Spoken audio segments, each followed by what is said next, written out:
For the record, this topic is not easy. I am going to be talking about wholesale slaughter.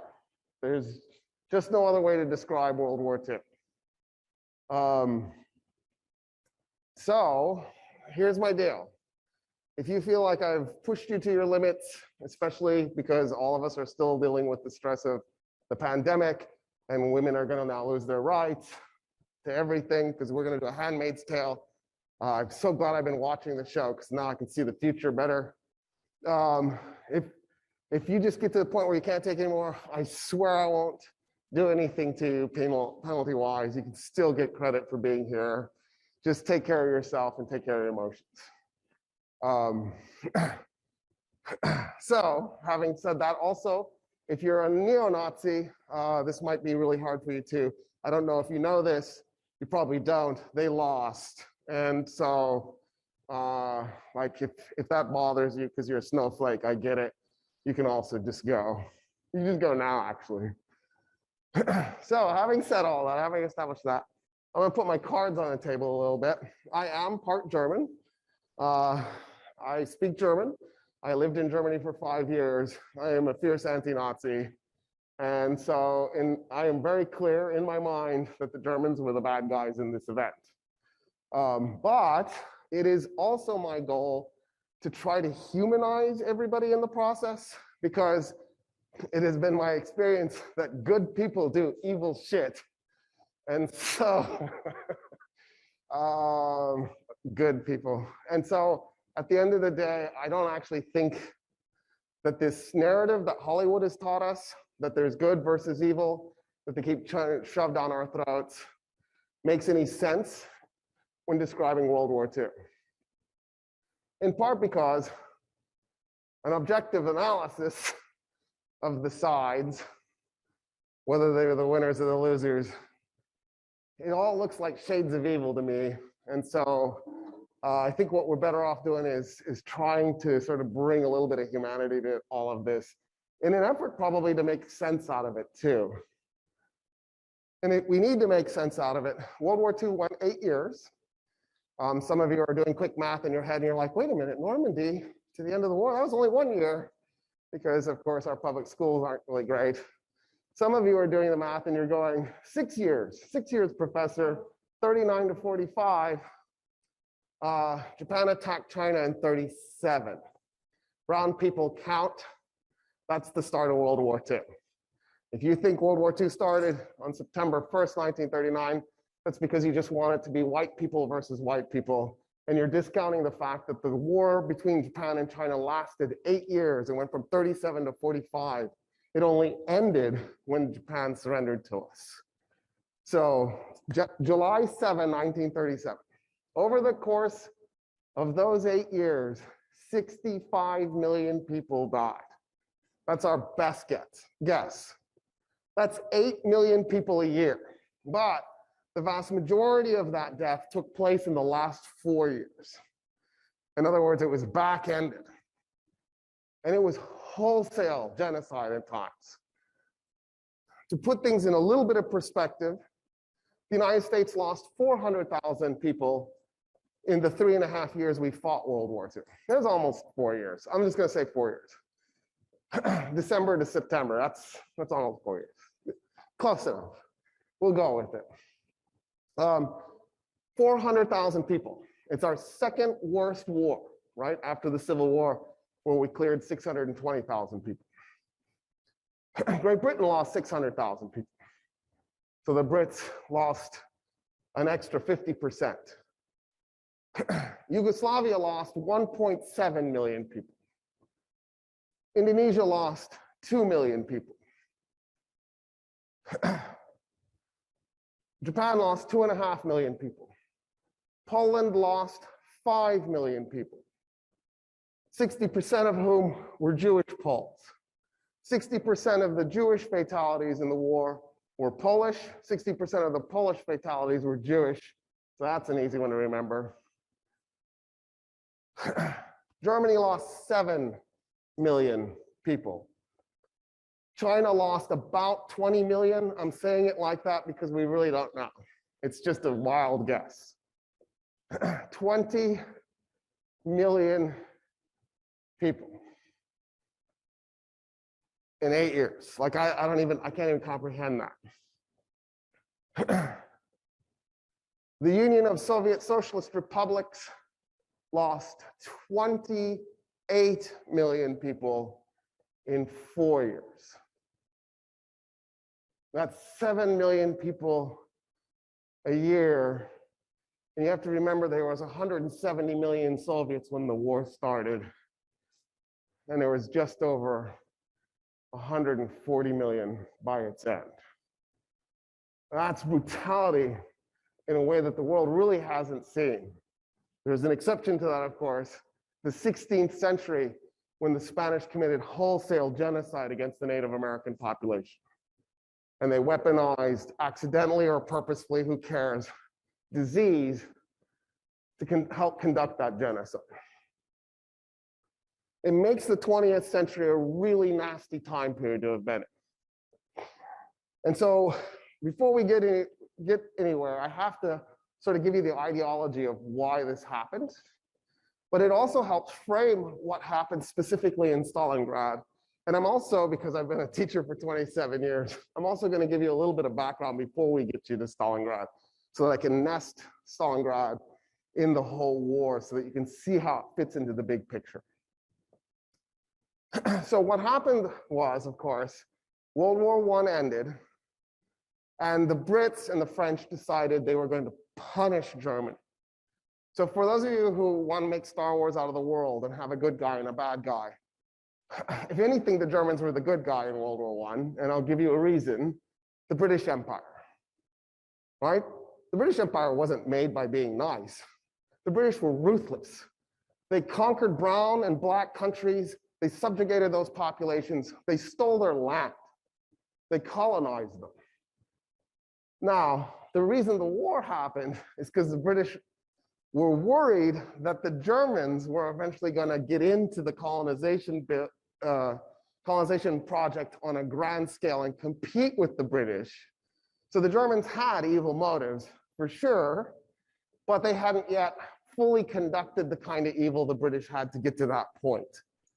For the British, World War I was an attempt to knock Germany down a notch. And they won, and they succeeded. And so they hacked Germany up. They carved off a piece and gave it to Lithuania. They carved off a piece and gave it to Poland. They carved off a piece and gave it to France. They carved off a piece and gave it to Denmark, another piece to Belgium. Then they took Austria, which had seceded from the Austro-Hungarian Empire, and they carved off pieces of that too and gifted it. A piece went to Czechoslovakia, a piece went to Hungary, a piece went to Italy. And so by the time this was done, the German people felt like they had been wronged. And in that seed, that moment where they felt like they had been wronged, something weird had happened. Germany didn't surrender because the Allies captured Berlin. Germany didn't surrender because they were militarily defeated in World War I. Germany surrendered because they ran out of food and had a communist uprising at the same time. And this is going to surprise you, but starving soldiers suck. They are awful. They're like walking around trying to figure out what to eat next instead of shooting the other guys. And so the German army is collapsing on the front line because they're literally starving to death. There are no cats or dogs in Germany that had ancestors living in Germany prior to World War I. Everything got eaten. Leather boots, rotten food. It was a catastrophe. And the communist revolution, they captured Bavaria, Germany's second largest province, and they captured Berlin, Germany's political capital, financial capital, and cultural capital. So the German army turned to the French and the British and they went, we really need to surrender. Things are really awful. And this was years before the Allies thought the Germans would surrender. The Allies thought there was another 2 to 4 years left in the war. And so the Germans go and they say, we're ready to surrender. We need to surrender right now. If for no other reason, so we can go kill these communists and take our cities back and our state of Bavaria back. Please give us good terms. They slaughter the communists, they recapture Berlin and Bavaria, and they get awful terms. And that's why World War II happens. The British and the French make it certain it will happen because the Germans feel like they have to get out from underneath the horrible peace treaty. That's not a justification for Hitler, but it explains why Hitler happens. Because think about it. If you try to name the greatest minds of the last 200 years, I'm not going to try to do that list, but let's take a shot at it. Bach, Hegel, Kant, Brahms, Beethoven, Strauss, the other Strauss, Schopenhauer, Goethe, Schiller, Einstein, Marx, Freud, Engels, Heidegger, Habermas, Husserl. Notice what I'm not doing? I'm not saying non-German names. Okay, Hawking. Bohr, a Dane. We got a Dane in there. Srinivasa Ramanujan. We got an Indian in there. Wittgenstein. Right? Heisenberg. I can just keep going, but we probably should stop now. How do you convince the country on the planet that produced the greatest minds of the last 200 years to do a completely insane, completely nuts, insane thing? And that is, you push them to the point of madness. Throw in the Great Depression and throw in the Great Inflation. The Great Inflation took place in the early 20s. And by the time Hitler gets into power, he wins 32% of the population. He wins 33% of the vote. In November 1932, he wins 32. That was nice. Only the Germans would line something up like that. So perfect. Just a third of the population. But that's all it took. Because one of the things that we know, for example, 40% of Americans oppose abortion, is minorities with enough emotion and incentive, and maybe even madness, can override the will of a majority, a complacent majority. A majority where life is too comfortable, so they're not willing to shake things up. In any case, through a little bit of trickery, the Nazis end up creating an authoritarian state. And eventually, they decide to unleash Hitler's plan on the world. On September 1st, 1939, the Nazis attack Poland, and they just take Poland out. It's a catastrophe. Now, the Poles fight heroically. You need to know this. I think one of our ideas is, oh, the Poles suck. They're terrible. Of course, they got overrun. It's not true. They were valiant. They did an amazing job in the war. What happened was the Germans unleashed Bewegungskrieg. Bewegungskrieg was actually an old concept that people incorrectly ascribed to the Nazis as Blitzkrieg, a term that was coined by a British journalist. It was not a term that the Germans used. A British journalist in Poland, and he thought that the Nazis had sort of made it up, and he was like accrediting them with this. Bewegungskrieg is the idea that if you're a smaller force and you attack a larger force, you want to do two things. You want, first of all, not to go on the defensive, because that's the end. Because the larger force will eventually overwhelm you. You want to be on the offensive. Attack, attack, attack, attack, attack, attack. The other thing you want, another thing you want is better soldiers and better officers. So you're going to out-quality the enemy. But the most important thing you do is you keep them off balance. So you hit them, and then as they're reeling and trying to recover from it, you hit them again, hit them again, hit them again. You're getting exhausted, it doesn't matter. Just go, go, go, go, go, go, go. And it's more important to make a decision than it is to be right. And so they train their officers to make snap judgments and make snap decisions. So the German officers were taught, go, make a decision. Doesn't matter if it's wrong, go, go, go, go. And that's how they approached this. And then Heinz Guderian added tanks to the equation. And what Guderian said was, instead of doing what the Brits were doing in World War I, where you'd mix the tanks in with the infantry, and so the tanks were these slow, lumbering vehicles, 3-mile-an-hour speed, just basically slow forts. Instead of doing that, have your tanks go fast, have them in special units, and then have those, what you do is you have your infantry attack a point, focus your infantry on a point, a Schwerpunkt, a hard point, hit that point, punch a hole in the infantry, and then bring your tanks flying through.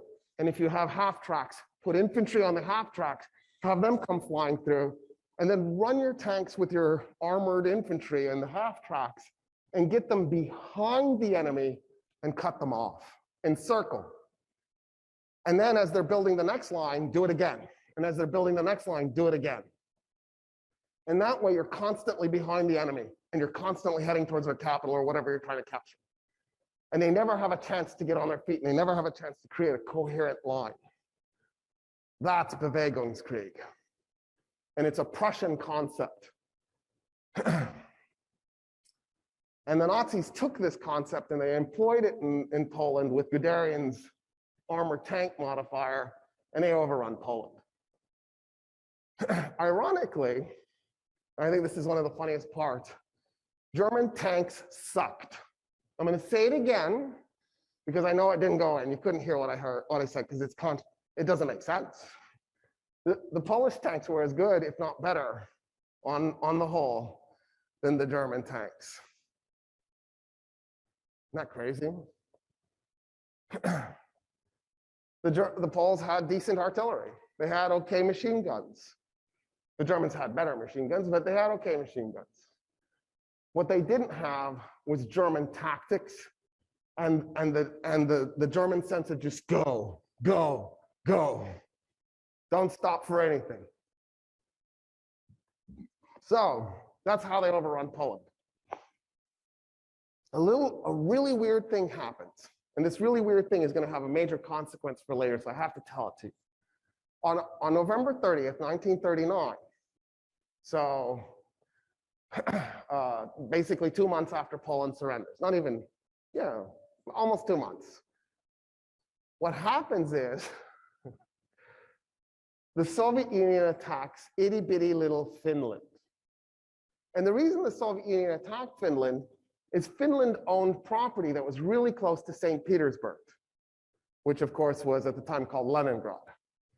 And the Soviets were really nervous that if the Finns joined the Nazis in a future war and ganged up on the Soviets together, the first thing that the Finns could do is grab St. Petersburg off the bat, and the Soviet Union would instantaneously lose its second most important city. Economically, politically, symbolically, and they didn't want that. So they decided to preemptively attack Finland in an effort to drive the Finnish border away from Leningrad and give themselves a little bit of a buffer zone. And they attack November 30th, because clearly those Soviets had gone to American public schools and didn't know anything about geography.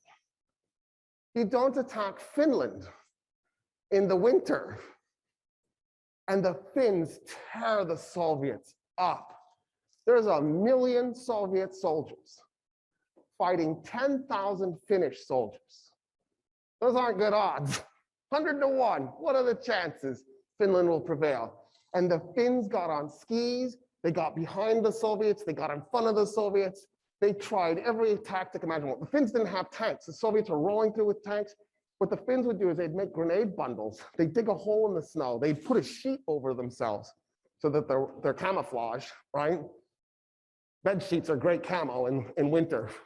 They'd put a sheet over themselves. They'd lay down in the snow where they thought the Soviet tanks would drive. And they'd put a grenade bundle in a hole in the snow behind them. And then as the tank would roll over the top of the Finns, they'd roll out from underneath. They'd place the grenade bundle on the back where the armor is the thinnest, where the engine is, and they'd take out that Soviet tank. During the night, they'd attack the Soviets. During the day, they'd set buildings on fire in the backfield, so the Soviets didn't have a place to sleep. The temperatures dropped to -40 degrees.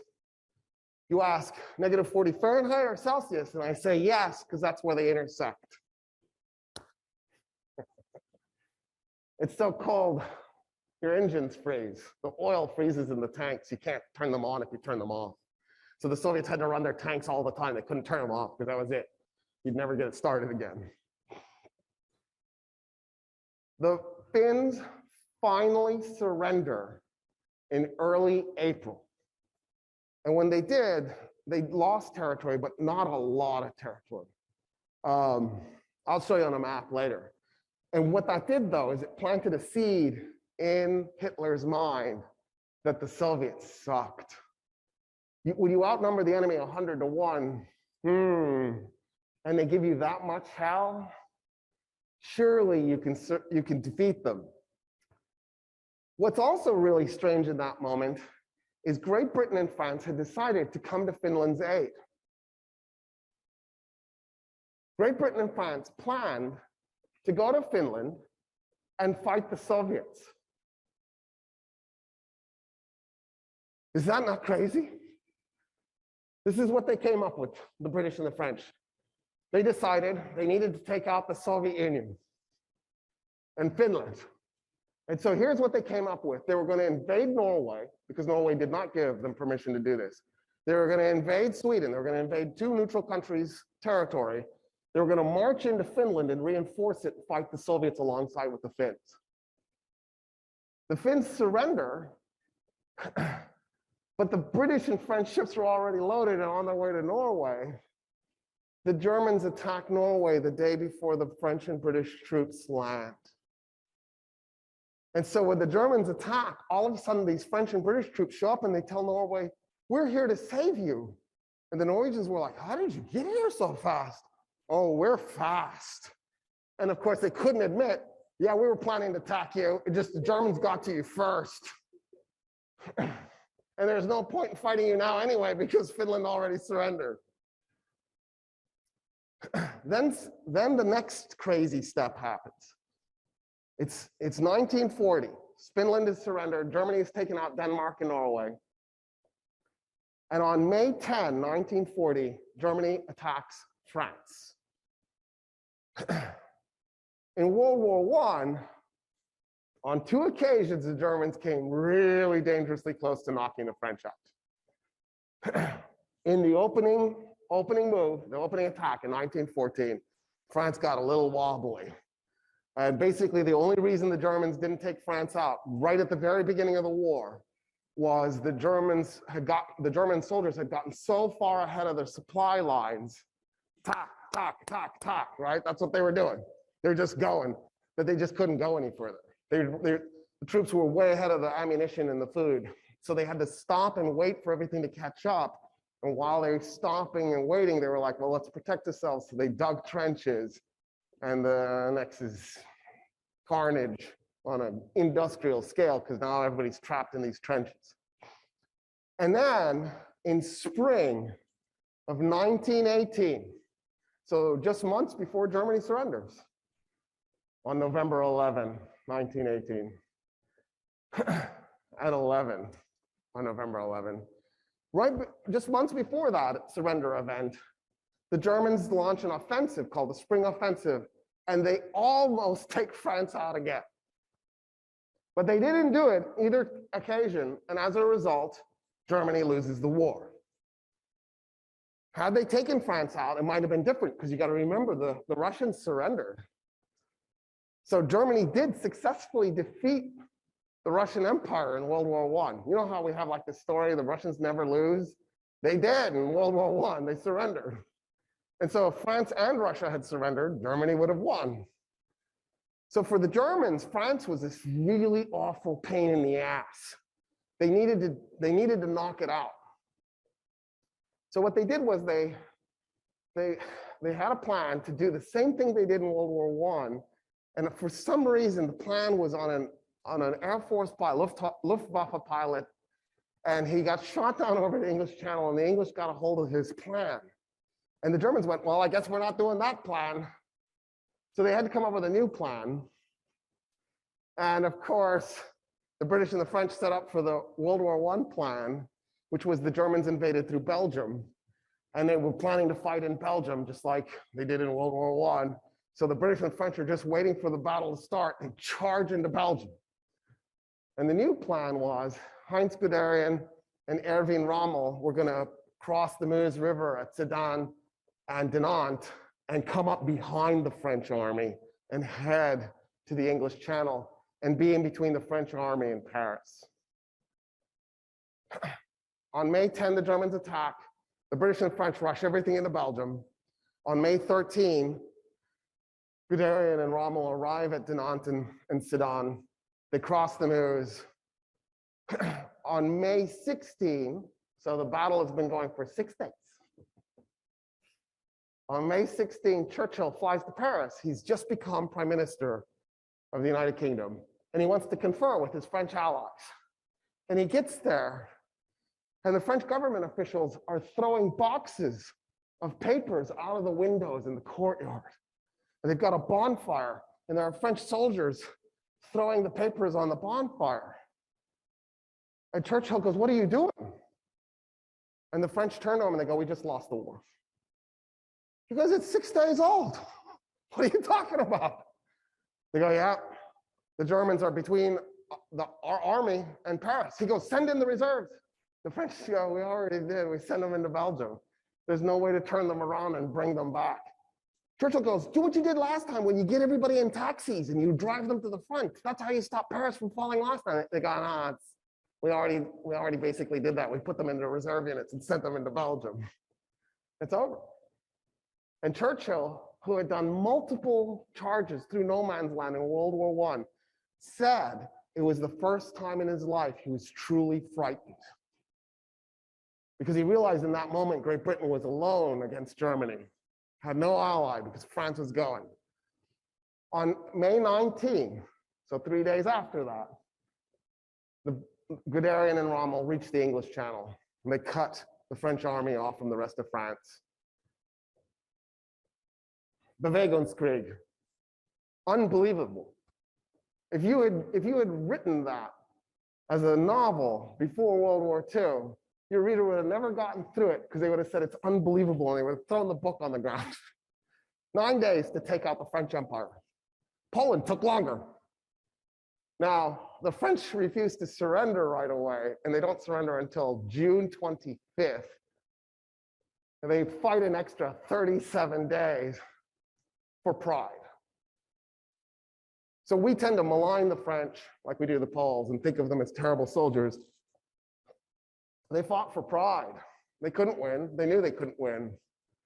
I think that speaks to the valor of the French soldiers. I think we should stop judging others so quickly. All of this creates this enormous confidence in the Nazis. In fact, let's click it.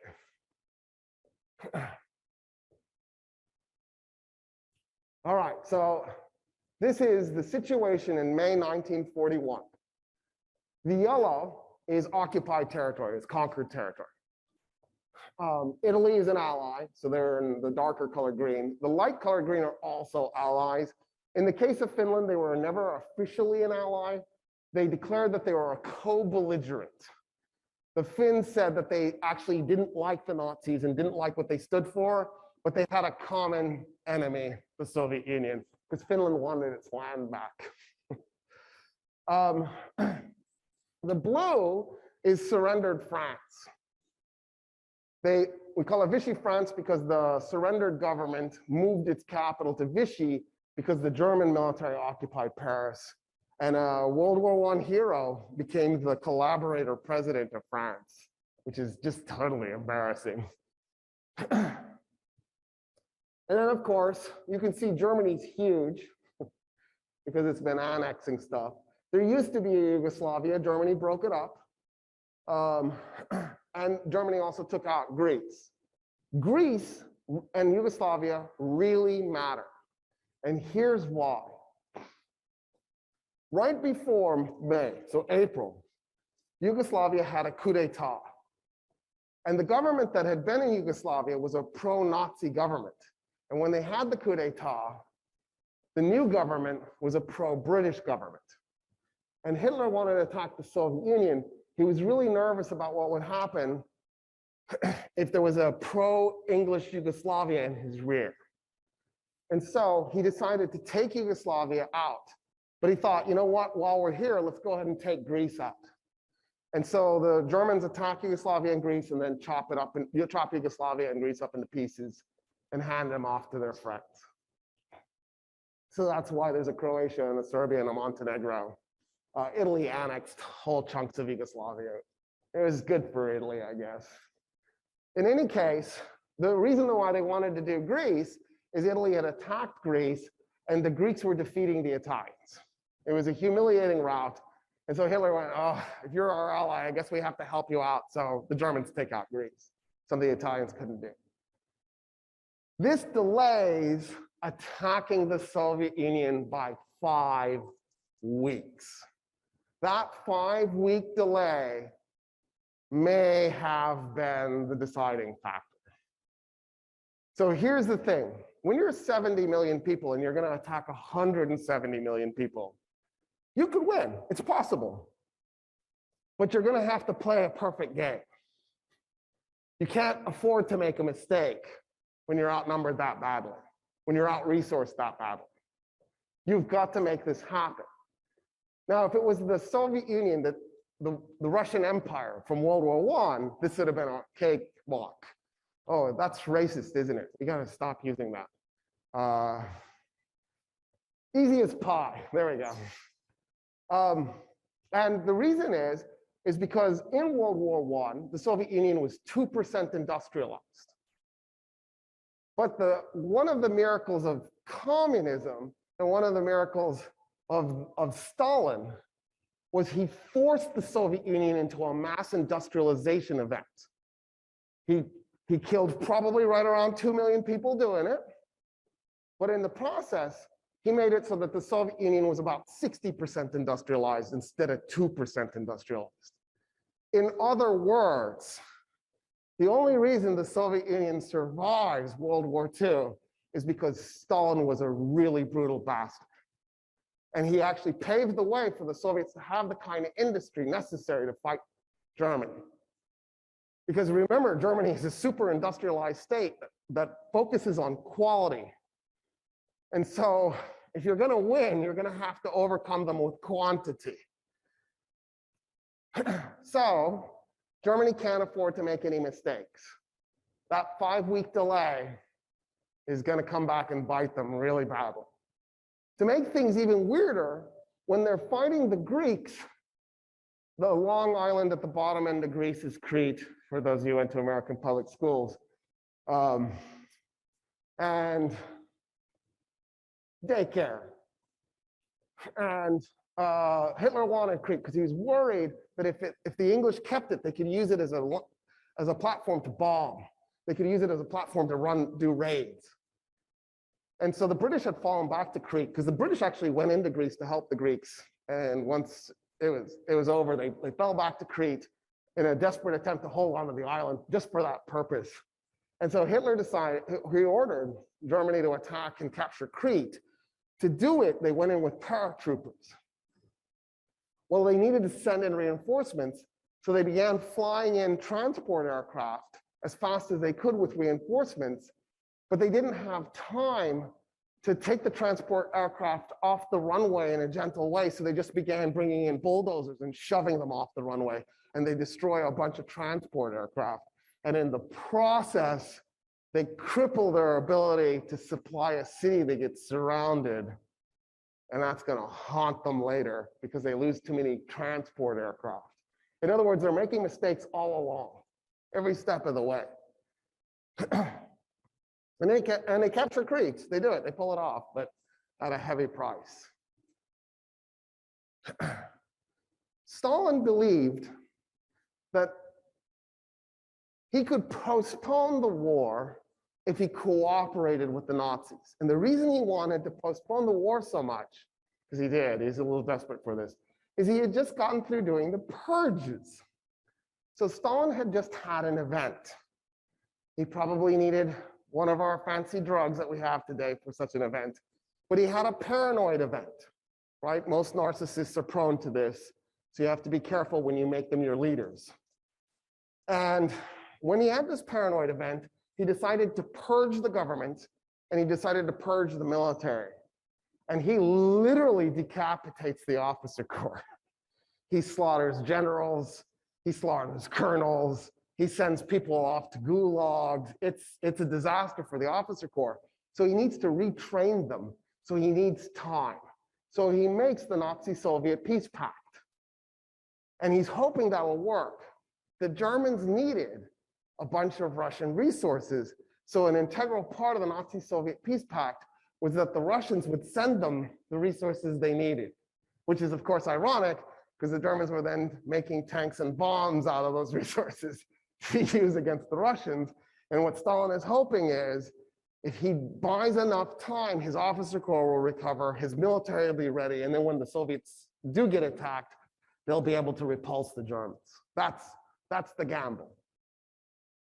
On June 22nd, 1941, the Wehrmacht crosses into the Soviet Union. At that moment, there were trucks crossing in to German-controlled territory filled with oil and steel. And so the German military is trying to get around these trucks filled with the valuable goods that they need to fight the war, because they need to let the Russians go through. And the Russian truck drivers have no idea what's going on. They're like, dude, what's that tank rolling by for? And it's in the middle of the night, and the Germans are launching artillery. They're flying in with aircraft in the morning and bombing things. The Russians are completely caught off guard. It's a catastrophe. The Russian military gets torn to pieces. This is called Operation Barbarossa. In Operation Barbarossa, the Germans are going to gobble up a huge chunk of Soviet territory. They're going to end up with so much Soviet territory that Germany is like a tiny, tiny, tiny fraction of what the Nazi Empire is. It's mostly Russia at that point in terms of territory. Let's do it again. So this is what the first phase of the Operation Barbarossa looks like. The German military advances against the Russians. The Russians keep trying to put up defenses, and they just keep crumbling. And the Germans keep hitting them with Bewegungskrieg, just keeping them off their balance, not letting them form into lines, and they're just gobbling up territory. Stalin had kind of anticipated this because he had started to build factories east of the Ural Mountains. And as this is starting to happen, the Soviets began disassembling factories brick by brick, sticking them on trains and sending them east. Because they know two things: they can sacrifice lives and they can sacrifice territory, but they can't afford to lose their factories because they know they're going to have to build guns and tanks and planes. And so this is what the opening looks like, right? This is September 1. Look at how much territory gets gobbled up.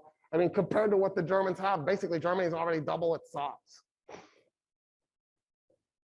Next.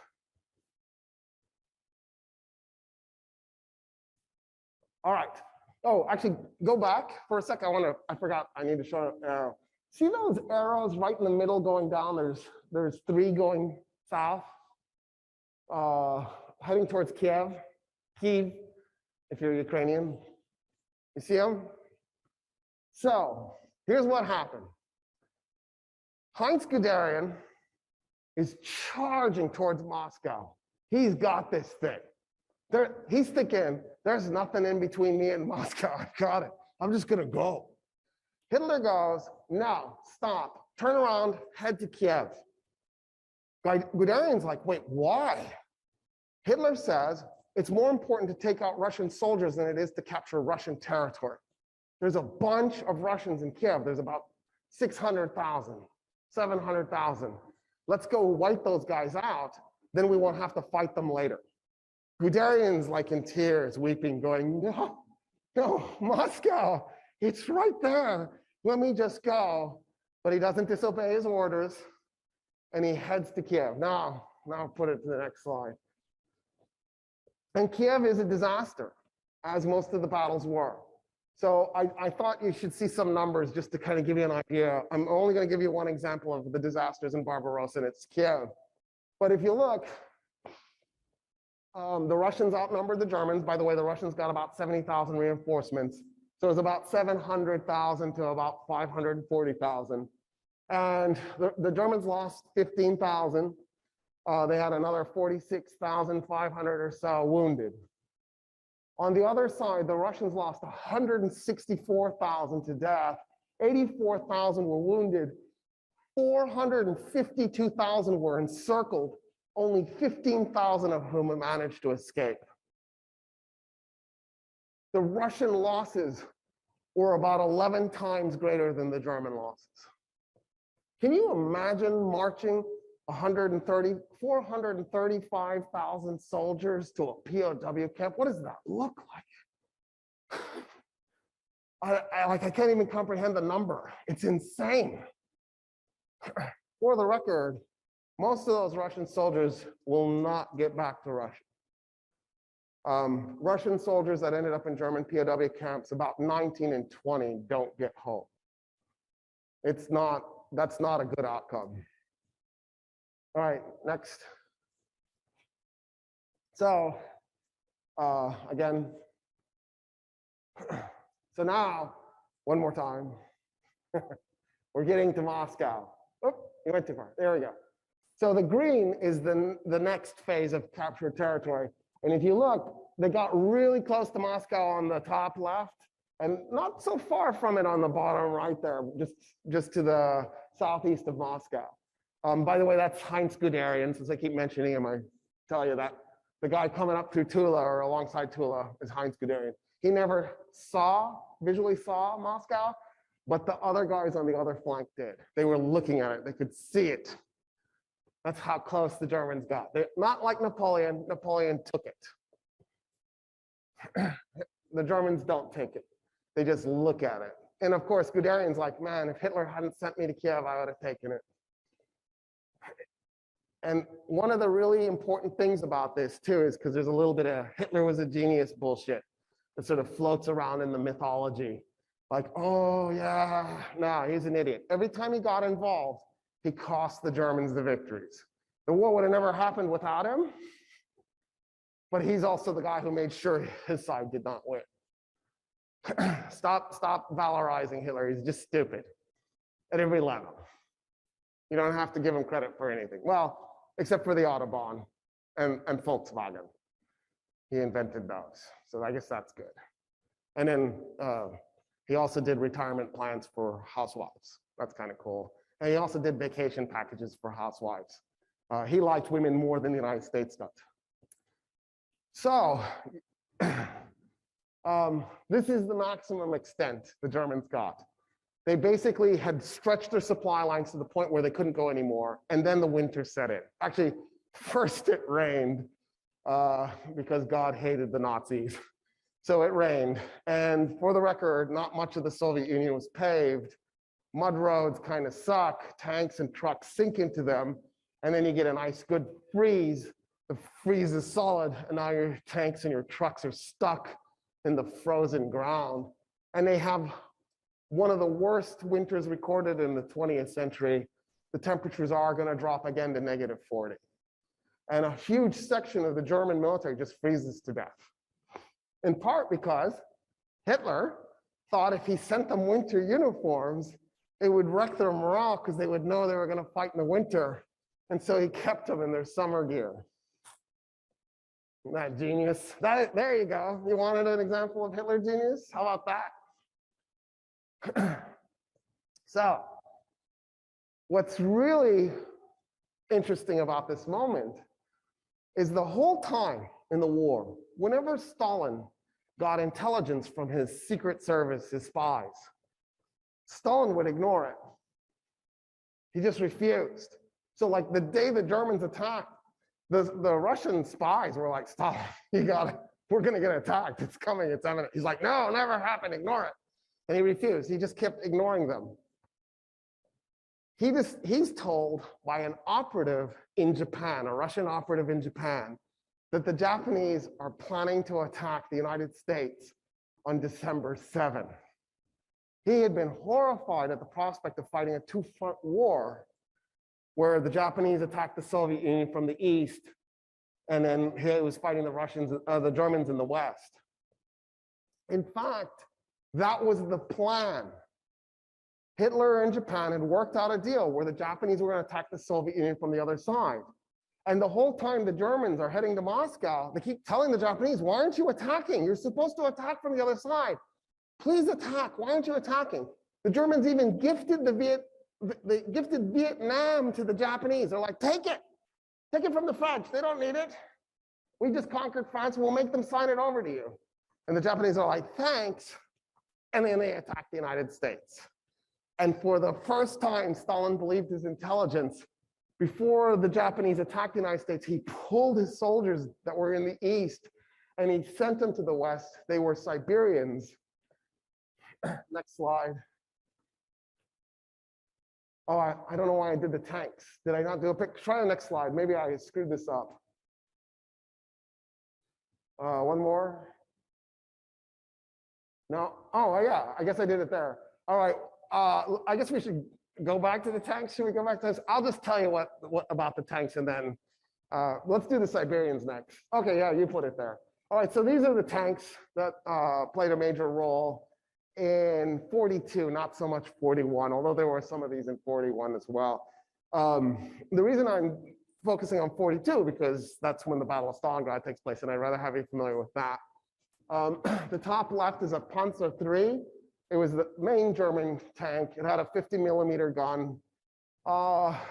It was okay. If you were going to be fighting the British, it was a decent tank. The bottom one over here is a Sturmgeschütz III. It had a 75mm gun, but a really short barrel, which meant it had no real anti-tank ability. It was meant primarily as an infantry support weapon. This is the 3B. They didn't even bother to actually put a mounted machine gun on it. The thing that guy has, he's actually brought to the, and he's holding it up on top, but they didn't actually have it mounted in it. Over here on the right, at the top is the famous T-34. That was the main Russian tank. It was better than everything the Germans had. The Russians had the best tanks in 41 and 42. This tank on the bottom is the dreaded KV-1. It was even superior to the T-34.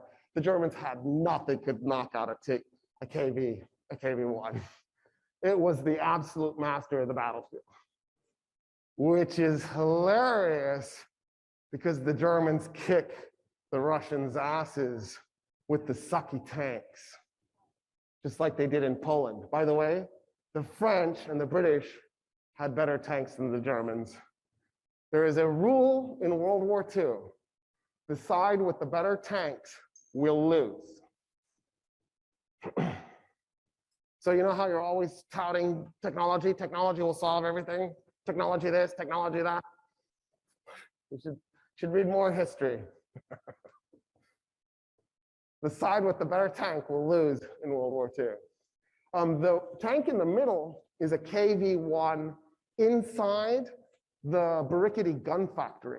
They're actually repairing it, I believe. I don't think they were assembling it. I think it had been pulled in for repairs in Stalingrad. So keep that image in mind. That factory was gigantic, just huge structure, insanely big. All right, now let's go. Let's find those Siberians. But I don't know why I did it in this sequence. Probably too much vodka while I was making the slides. One more. All right. Okay, so this is the Russian counterattack. They bring all those guys from Siberia and they do a massive counterattack. And you can see they managed to actually drive the Germans. It's still winter. It's December 41. They managed to drive the Germans back away from Moscow. And that's it. That was the closest they got. They'll never get there again. All right, next slide. That's what the Siberians look like. Isn't that cool? I'm pretty sure those are T-40s. Those Russian tanks are T-40s. Sometimes I'm a little fuzzy on my tanks, but anyway, they weren't really good tanks. T-34, that was the thing. Or KV-1. Like if you got to pick your tank, totally getting the KV-1. Love those things. Anyway, all right. Next. Keep going. More. Prezzi's going back. That I need to stop that next time. All right, now let's do Stalingrad. So again,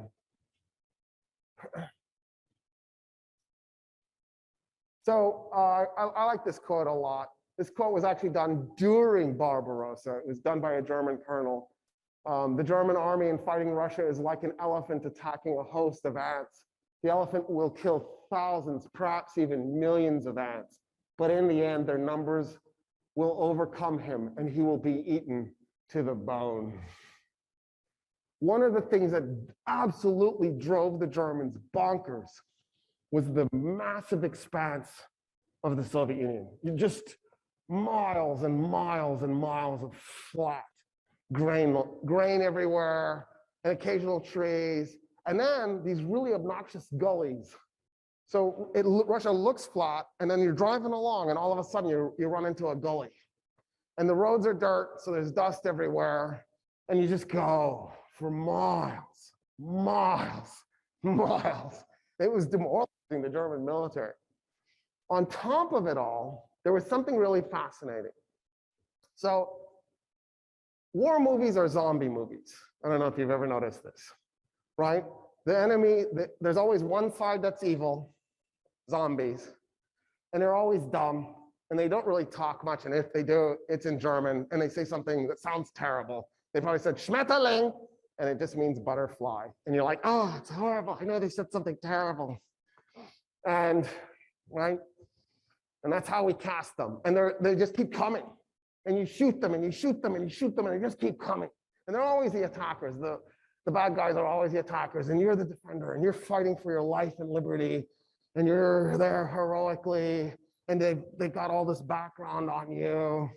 And one of the things that's really interesting in Hollywood movies, watch for this, the enemy rarely shouts out when you shoot them. They just sort of die. And by the way, one bullet will always kill them. But the good guy will get shot like 20 times and somehow survive. It's really, really fascinating. I guess God just really likes good guys and hates bad guys. The Germans discovered something really interesting. The Russians wouldn't cry out when they were shot. I mean, some of them would, obviously, but as a general rule, they wouldn't cry out. In Hollywood movies, they don't have the bad guys cry out because they want to dehumanize them, and they don't want you to feel sympathy for them. But in combat, when soldiers don't cry out when they're shot, that's eerie. Because a normal human being, when they feel that kind of pain and shock, might cry out. They might not, because you're that much shock. You might not even know you've been shot, right? I mean, shock is a really weird thing. We've never really pinned down exactly the mechanics of shock. But German soldiers on a regular basis cried out when they were shot. And the Russians wouldn't. And so instead of seeing the Russians as subhuman, as they're killing them 11-to-1 in the 11-to-1 ratios, over time, the Germans started to see the Russians as maybe superhuman because they wouldn't cry out when they were shot. And the reason they didn't cry out was they knew they were dead. It was hopeless. When you're that crushed, you're just like, ah, it's done. Anyway, all right, Dunk, next one.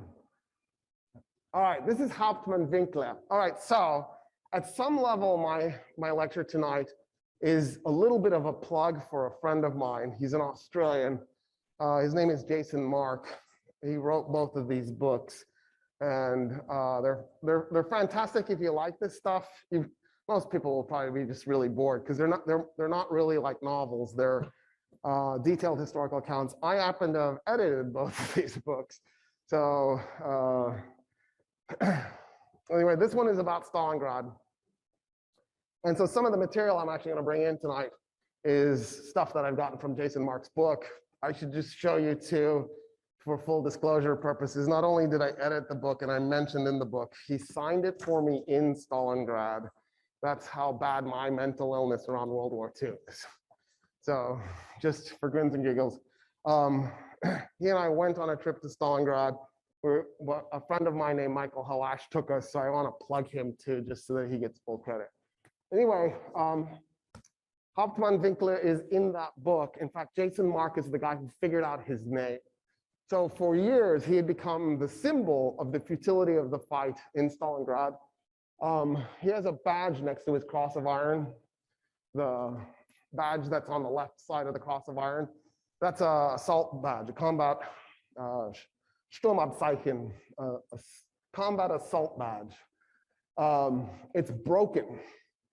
And for years, people have assumed he broke it on purpose so that he could show the futility of the fight.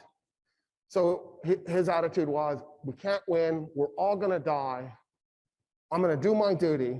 I'm gonna die with my men, but I'm gonna show my understanding of the futility, and he broke his badge on purpose. We don't really know, I think. I think it is a little bit of speculation. But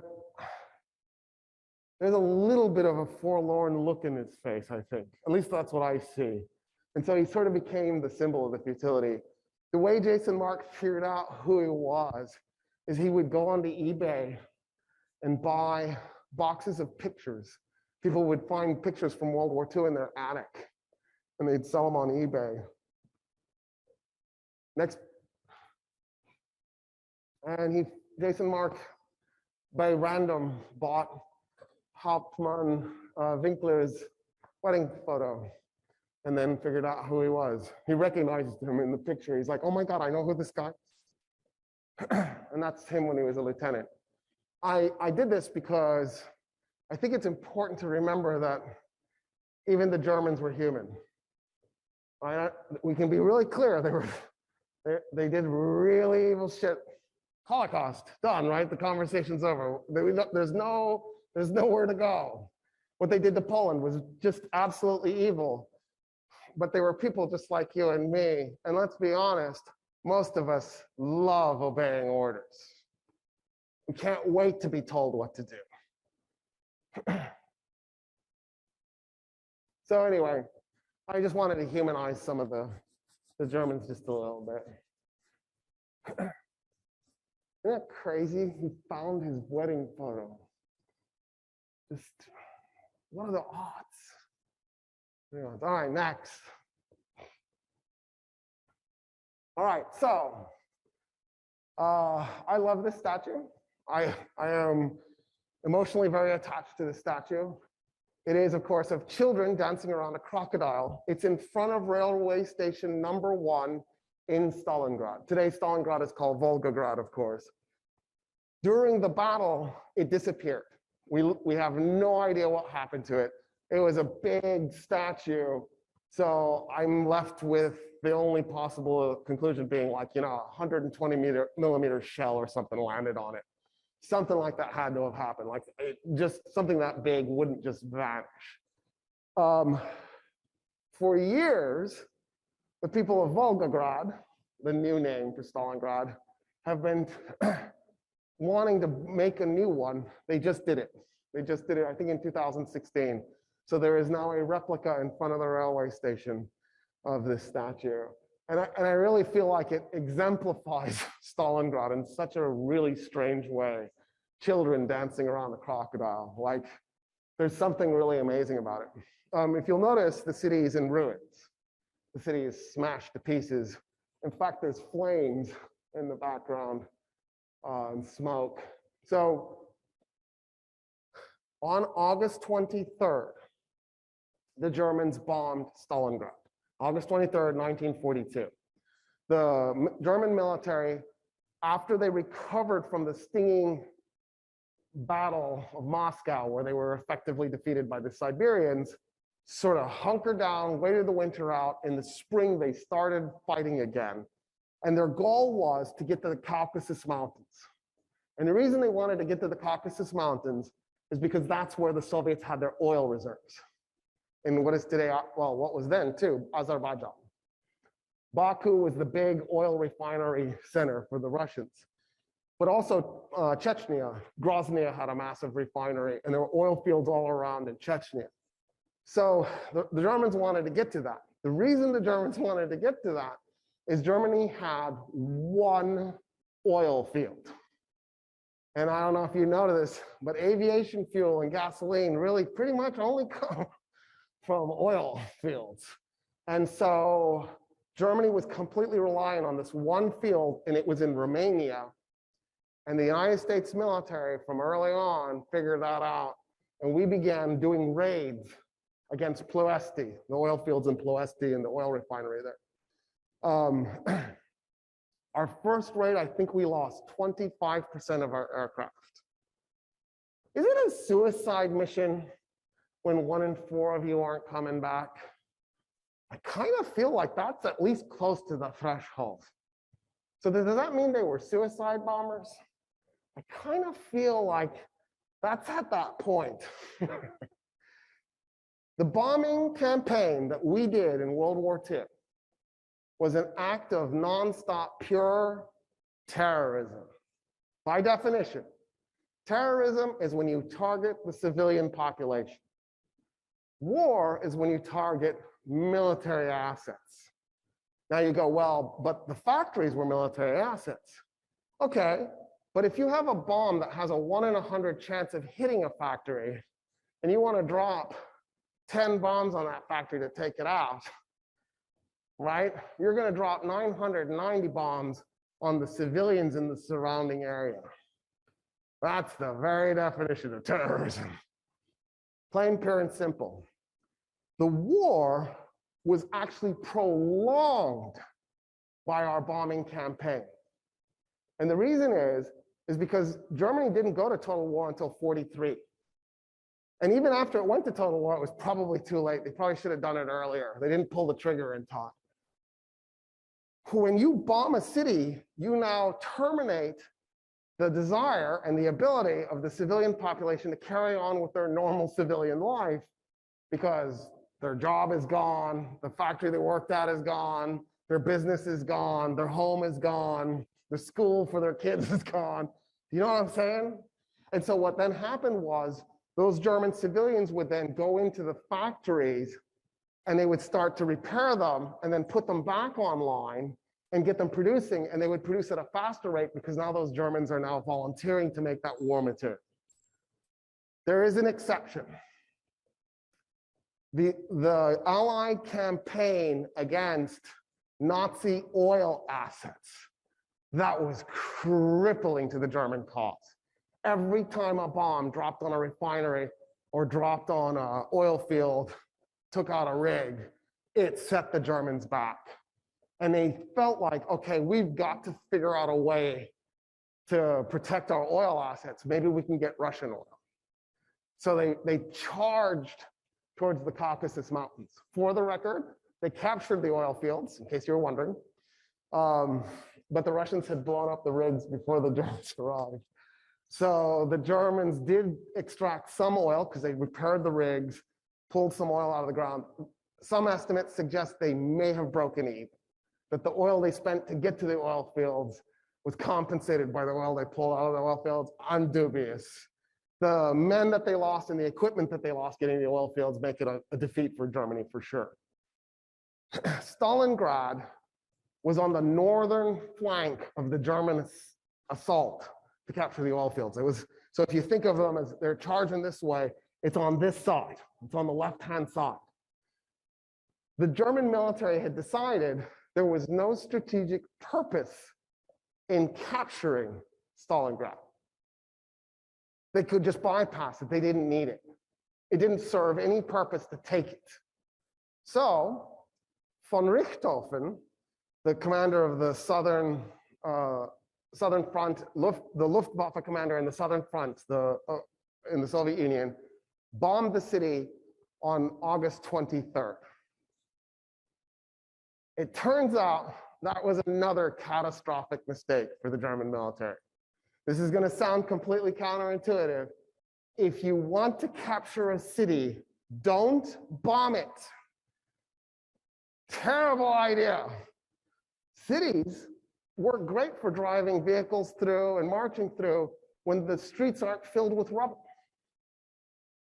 If you're a defender and you need building materials to fortify buildings, it's really awesome when somebody bombs your city first and loosens all the bricks up, because now you have a bunch of building materials. If you're the defender and you want to be able to fire mortar rounds, You can't do it from inside a building, right? Because they shoot up. But if the roof is gone, you can now fire mortar rounds from inside a building and use the protection of the building. In other words, literally every reason why you shouldn't bomb a city was ignored when the Germans bombed Stalingrad, and that's why the city is all torn up. To make things more interesting, Stalin ordered that the city not be evacuated. So there's a civilian population stuck in a bombed out city.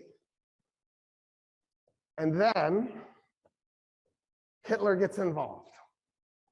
And he made a speech, and I heard his speech, and he says, so I was looking at the map, I'm paraphrasing. So I was looking at the map, and I saw his name there, staring at me. And I realized we had to take the city named after it. In other words, the only reason the largest battle in human history lasted over 5 months, there were more than 2 million people engaged. And I did people, not men, on purpose. There were over 2 million people engaged. Happened entirely because Hitler couldn't stand the idea that Stalin would keep the city named after him. And for no other reason. Well, there is another reason. When Stalin realized the Germans were going to take it, he panicked because he couldn't stand the idea that Germany was going to capture the city named after him. Because he could have also said, because the Russian original position was, if the Germans go for Stalingrad, let them take it. We don't need it. And then Stalin changed his mind and his ego kicked in, and the narcissist. This is why you shouldn't allow narcissists to become the ruler of your country. Just politics 101. Stay away from them. They're very charming. Everybody gets snowed by narcissists.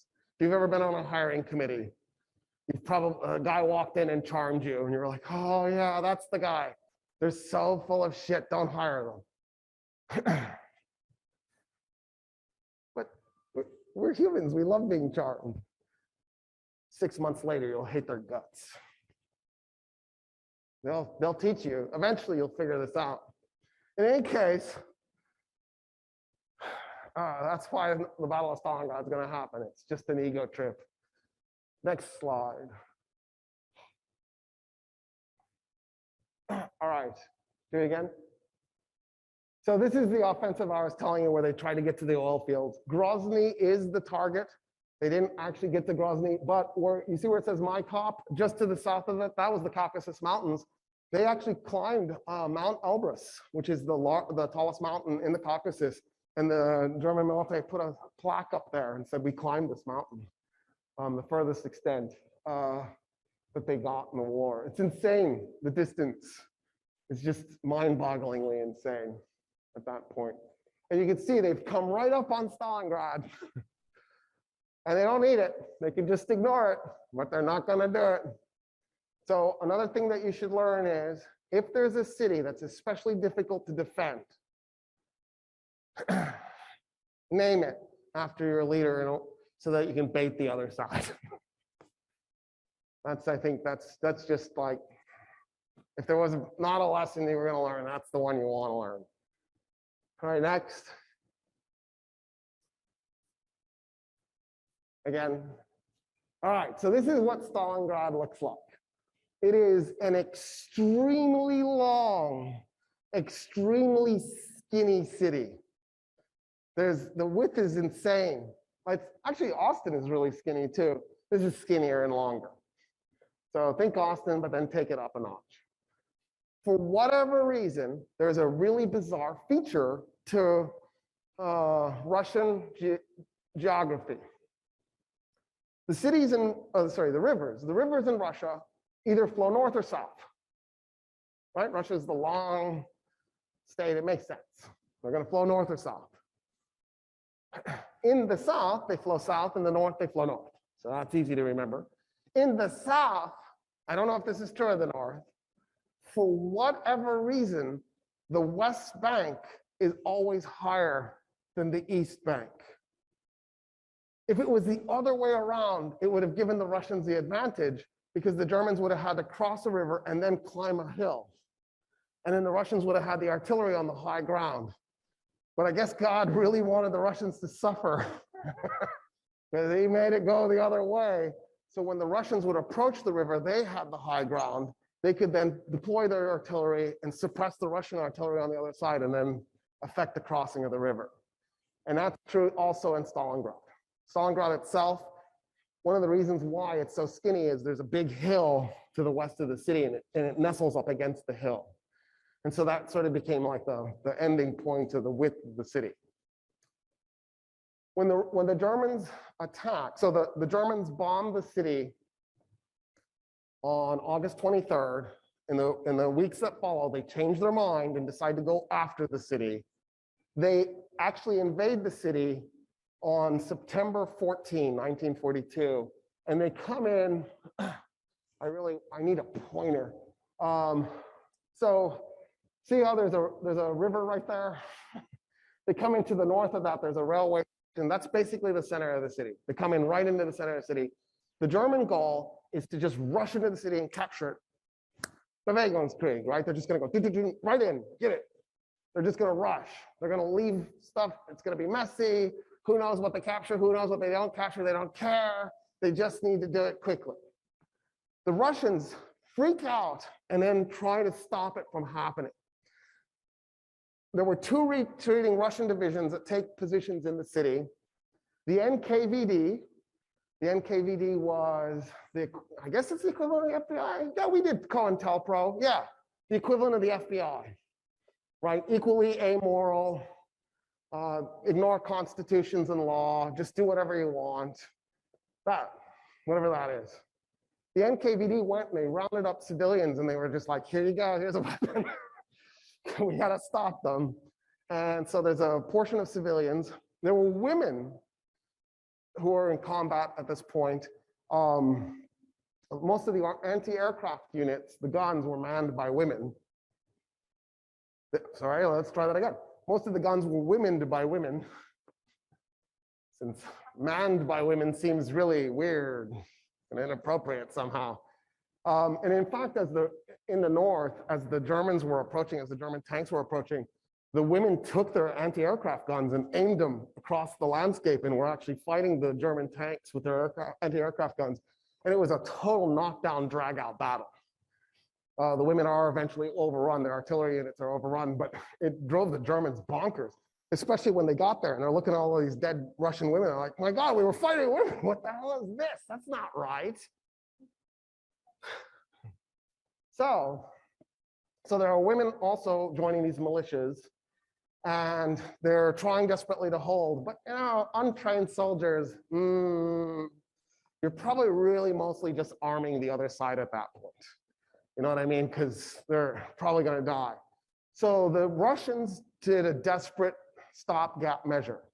They took the 13th Guard Rifle Division, which was an elite division, a Russian elite division.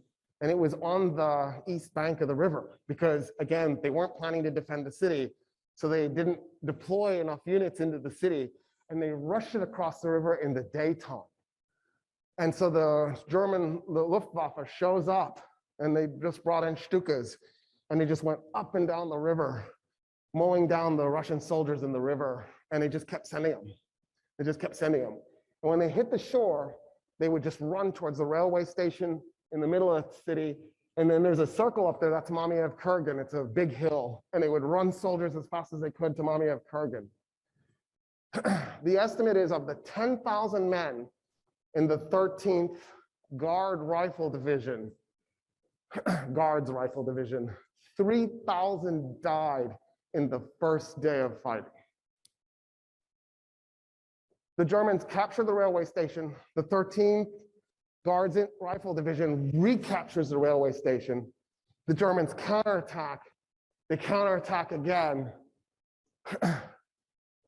The railway station will change hands 6 times that day. Just back and forth, back and forth. And it is brutal, but the Russians are climbing through the rafters. They're busting holes in the buildings, in the side of the walls. They would fight for a like there's a wall in between the Germans and the Russians. They would fight for a room, they'd abandon the room, and they'd come running around the backside and counterattack. And they just do this for hours. By the next day, the 13th Guards Rifle Division is essentially gone. It had taken so many casualties that it lost cohesion after 2 days of fighting. The estimate is 300 of the 10,000 men survived the war. Had they not done this, the Germans would have captured the city quicker. As a result, they delayed the Germans just long enough they could bring in more reinforcements. And after this, they only send the ferries at night. And then the Russians decide to employ a really interesting tactic. The Germans hated fighting at night. It's disorganized, it's chaotic. In part because you don't always know if the guy that's shooting at you is your side or the other side. Your best way to know is to hear the sound of the weapons, right? Because German machine guns sound different from Russian machine guns, but that's not always great. So it's chaotic. So the Russians realized, okay, we should do counterattacks at night, and they would. And in part because it would just disrupt the Germans. You're going to take heavy casualties, but it'll keep them off balance. On top of that, the Russians began using old planes that they didn't know what to do with, and they put women pilots in them. And then they would fly them over the German positions at night, and they would just chuck hand grenades out the cockpit. And a lot of the were actually World War I biplanes. And so the women are flying around at night. By the way, no Air Force in World War II flew at night except for the night witches. That's what the Germans called them. They called them the night witches. They also called their planes the sewing machines because they thought it sounded like a flying sewing machine. Not many men are going to die from the hand grenades being tossed out of the cockpits of these planes. You don't know even where you're throwing it. It's dark. You can't see anything. The idea was to keep the Germans up, to keep them freaked out, to keep them nervous, to keep the stress levels hot. And so the Germans just hated and dreaded the night witches. The Russians also realized you could create a lot of chaos with snipers. And the first video we showed was Miss Pavlichenko, is a Woody Guthrie song acknowledging a Russian sniper, a woman, who killed over 300 German men. The Russians totally employed women snipers during World War II. It is true that the top snipers, the ones with the highest numbers, were men, but there were so many women snipers that they more than carried their weight. Miss Pavlichenko was the top woman sniper. One of the things that they discovered about women was that they tended to be better marksmen than men. One of the problems that you have in warfare all the time is you don't just want the soldier to shoot. You want the bullet to hit its target. You know what I mean? It's not enough to have the soldier shoot the rifle in the general direction. You kind of want somebody to be dead on the other end. And so the German military's response to this was to train their soldiers for about a year. They did about a year worth of training before they sent their men into battle. You know, we'd do weeks of training, not 12 months of training. One of the things the Germans found was, yeah, the dude can hit a target at really long range, but that doesn't really prepare you for combat when somebody's shooting back at you, when things are chaotic. And what the Russians discovered was women can control those fear, anger emotions better than men. And so women, as a general rule, tended to make better snipers because you could stick them in a building and just tell them, you're just going to sit there for hours, days. You're going to have a little bit of water, a little bit of food. You're going to pee yourself and poop yourself because you can't move. You'll die. And you're just going to wait until you see a high quality target, an officer walk by, and then shoot that guy in the goddamn head. And if you're safe, stay. If you feel like your position is compromised, you got to get out of there. And that's what they did. And that was their philosophy. And they drove the Germans bonkers. If you've seen the movie Enemy at the Gates, it's a good movie. They mess stuff up, but it's okay. It's a movie. It's not going to be perfect. It's about Vasily Zaitsev, the top Russian sniper at the Battle of Stalingrad. He had, I think, 255 kills, confirmed kills. That's the number in my head. It's probably wrong. And like it's a good drama. They always, I hate the canned good versus evil bullshit that they always do. And then they have one of the Russians be evil. And I'm just going to say it because it bugs me so much. He was the Jewish Russian. And I felt like, really? You didn't have to do that. Now, he does redeem himself a little bit, but I'm really sensitive about stuff like that. Yeah, you didn't have to do that. Anyway, you could have written the script a little bit differently. It's fiction. It's fiction. It's not like you're doing a real account. Vasily Zaitsev was a real person, but the rest of the story was fiction. In any case, part of the whole strategy is going to be chaos driven. When those Russians are charging, Stalin had put an order that those Russians could not, under any circumstance, stop, turn around, and go back. If they did, they would be shot. So what they did was they had commissars. Commissars were political officers in the military. And the commissars had Russian medium machine guns. By the way, one of the worst designed weapons in human history. I don't know what the Russians were thinking with those stupid mediums. They were terrible. There were these giant things that were water cooled and you had to lug the water around with you everywhere. Oh my God, stop. Just steal the German machine guns and use those instead. But anyway, that's what they did. So they bring these giant, ugly ass, heavy machine guns and they park them. They tell the Russians to charge. And by the way, the Russians also were low on weapons and boots. And so they would hand a rifle and boots to one Russian, and then the next one would come up and they'd go, what's your shoe size? Well, he's a 10.5, follow him too. And then when he dies, take his boots and his rifle. Here's some ammo. And you're like, you mean I'm running into battle without a rifle and boots? Good luck. See you later. At the end of the charge, if anybody turned around, the commissars would crank up the machine gun and gun them down as they're coming back. As the Russians are coming back, the Russians would shoot them. So you knew you were going to die, so you might as well complete the charge. At least you'll be killed by a German instead of your own people. That's going to actually change in Stalingrad. And it's because of a guy named Nikita Khrushchev. So you've probably heard of Khrushchev, Cuban Missile Crisis. That guy, he was the head of the commissars in Stalingrad, and he decides this is a terrible idea. You should stop having Russians shoot Russians. It's not good for morale. And so by November, he completely ends the practice in Stalingrad. And the Russian military goes, you know what? That was actually a really good idea. Let's just do that in general.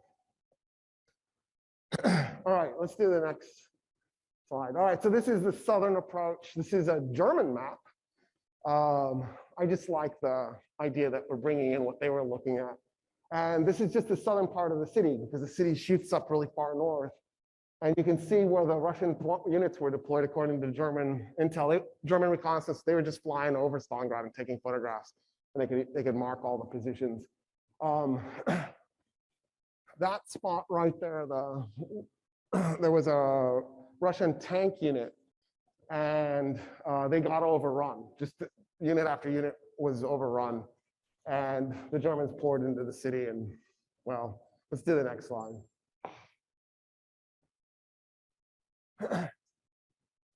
All right, this is the north. This is a German aerial photograph of the north. What's labeled number 1 is the Dzerzhinsky. Oh, really?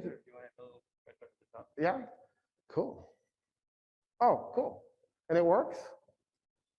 I don't see anything. Do you? Am I doing something wrong?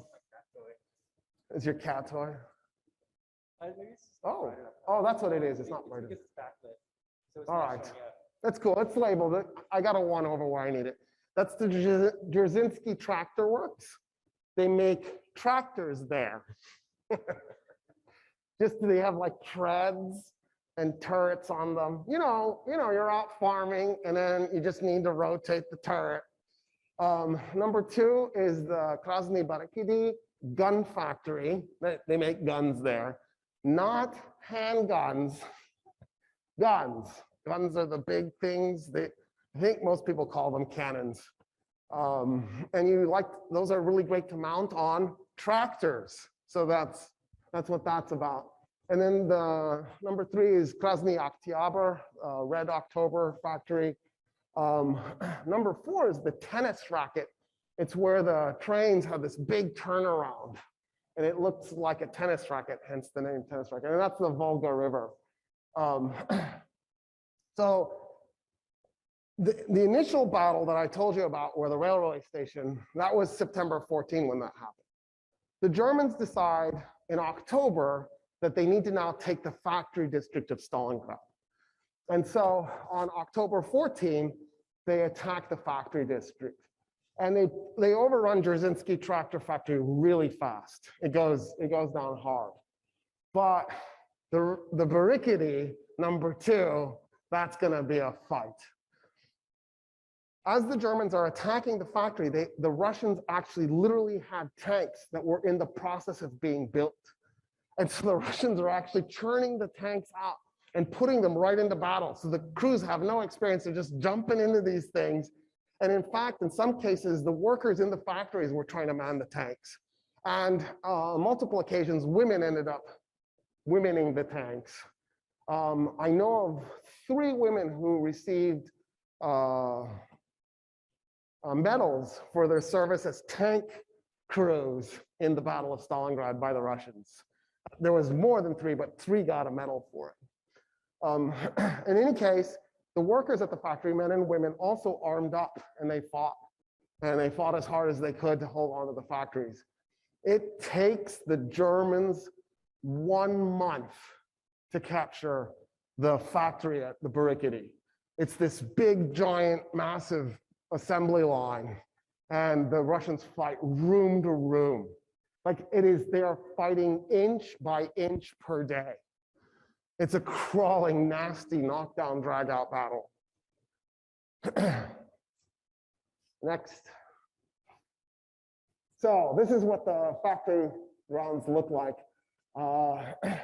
We've got the scale in meters. So you can see number 4 looks like it's about 300 meters long.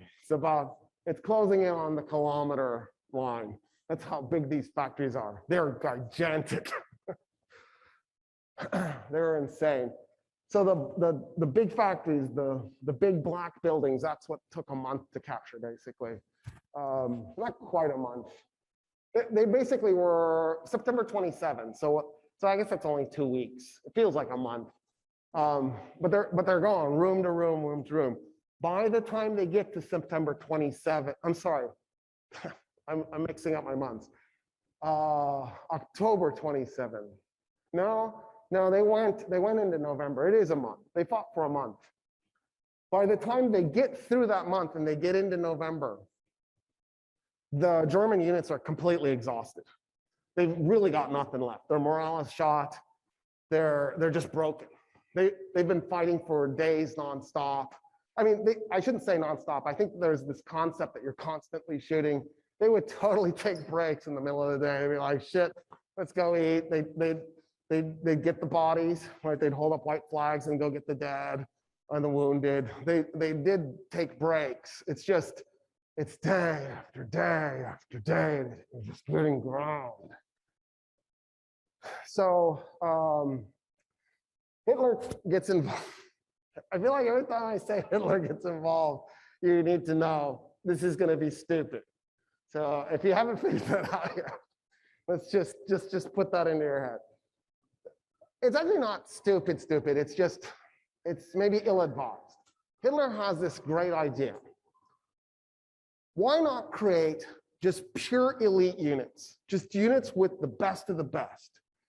And so what they create is they create pioneers. Now they had assault engineers long before this. This is not exactly the same thing, but it is essentially the same thing. What Hitler does is he orders the military to go through and find the best soldiers in each company, and then they make new elite units out of those. And the thinking is you can have a shock force that'll attack at a point, and it'll tear the other side up, and you can prevail. The problem is you're taking all these good, experienced soldiers out of the other units, so you're dramatically lowering the quality.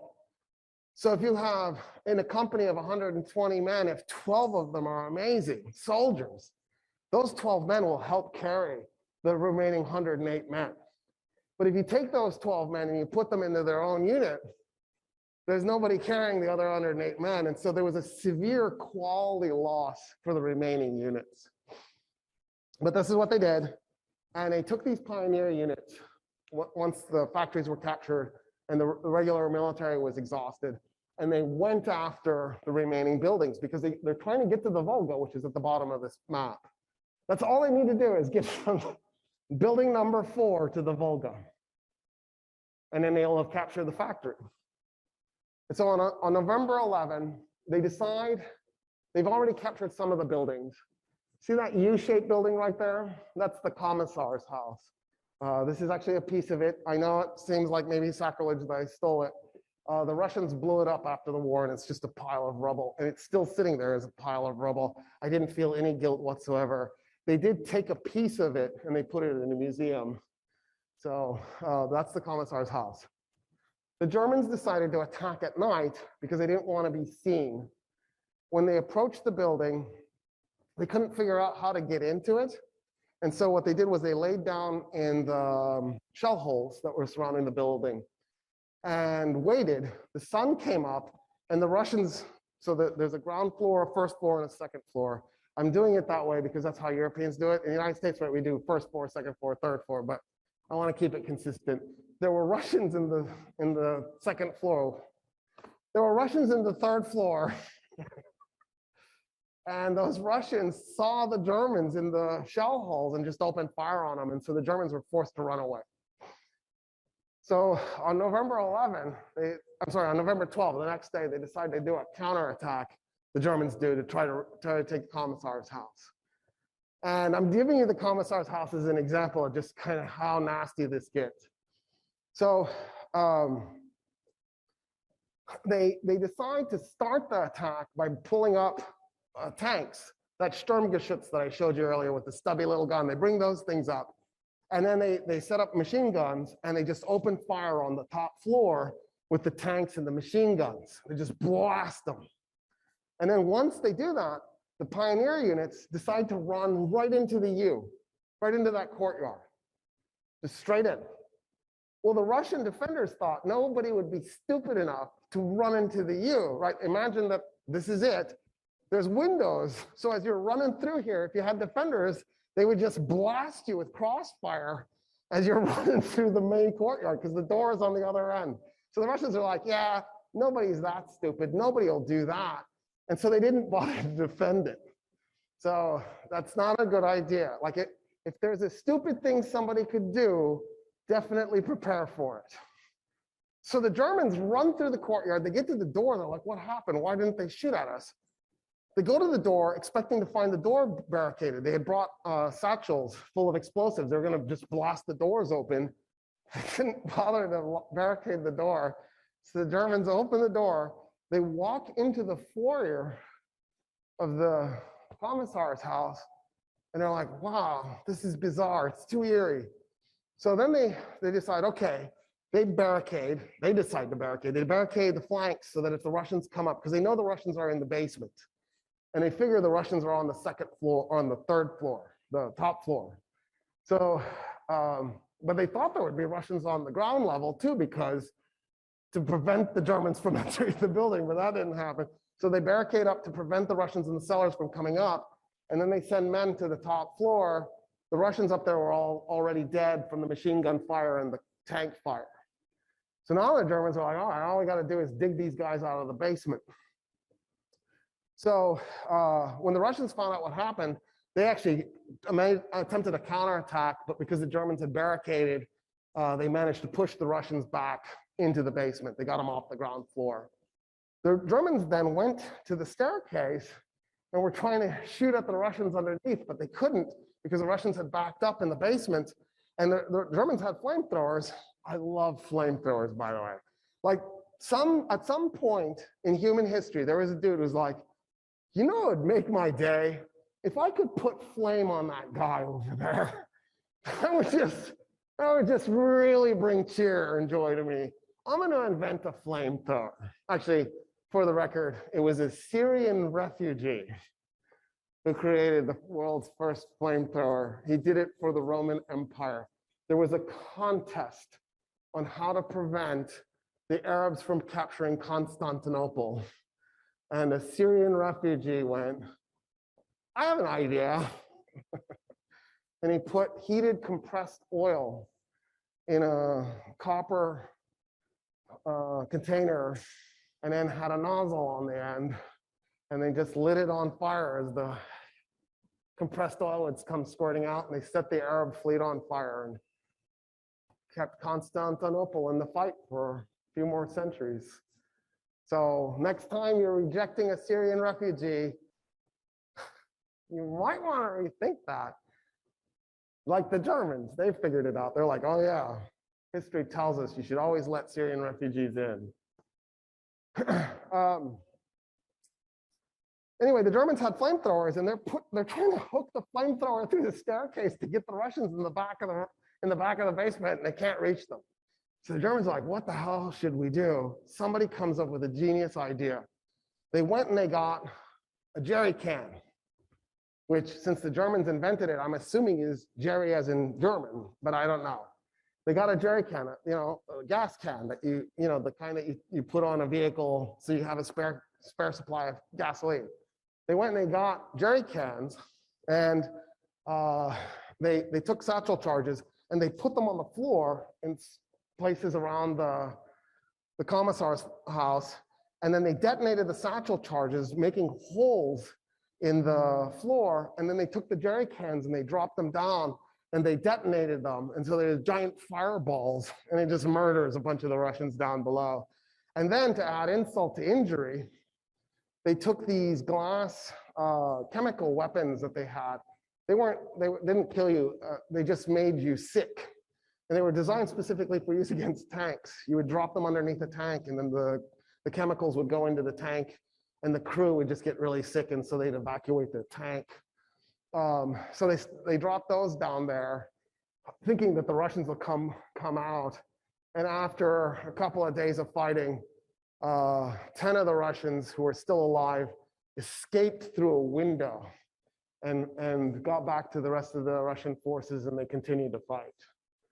That's an example, tiny, itty bitty little example of the kind of fighting they were doing in the factory area.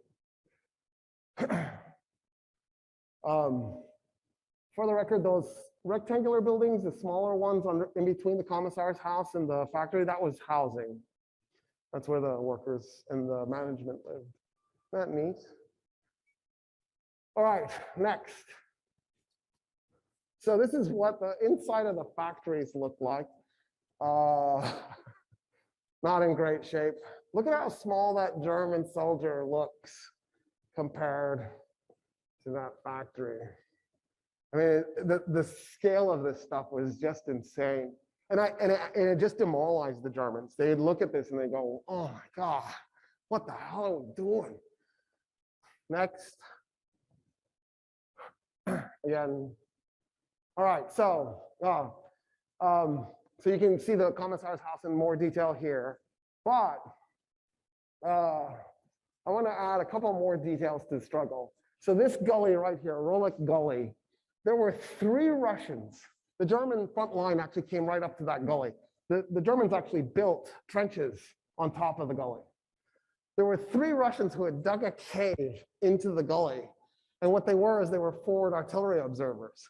And so they would spot the artillery rounds as they would come in. And at first, the Germans had no idea how the Russians had such accurate artillery. They're like, how are they spotting this? Because the artillery pieces are on the other side of the river. And so the Germans are like, what's going on? Eventually, they figure out there's 3 guys down there, and they start trying to hunt them and dig them out, and they never got them. They just managed to get through the whole battle, hunker down in this cave. They'd pop up to spot the artillery rounds and then go back into hiding. The Germans couldn't dig them out. The thing that says Rota House, it's labeled as 87 and 67. That is Ludnikov's headquarters. Ludnikov was the colonel in charge of holding on to the barricade. That was his forward headquarters. And the Germans' goal was to take that building, and they never did. They never captured it. Next. So again, that's Ludnikov. And then I put in G.A. Sharova. She was a woman, of course.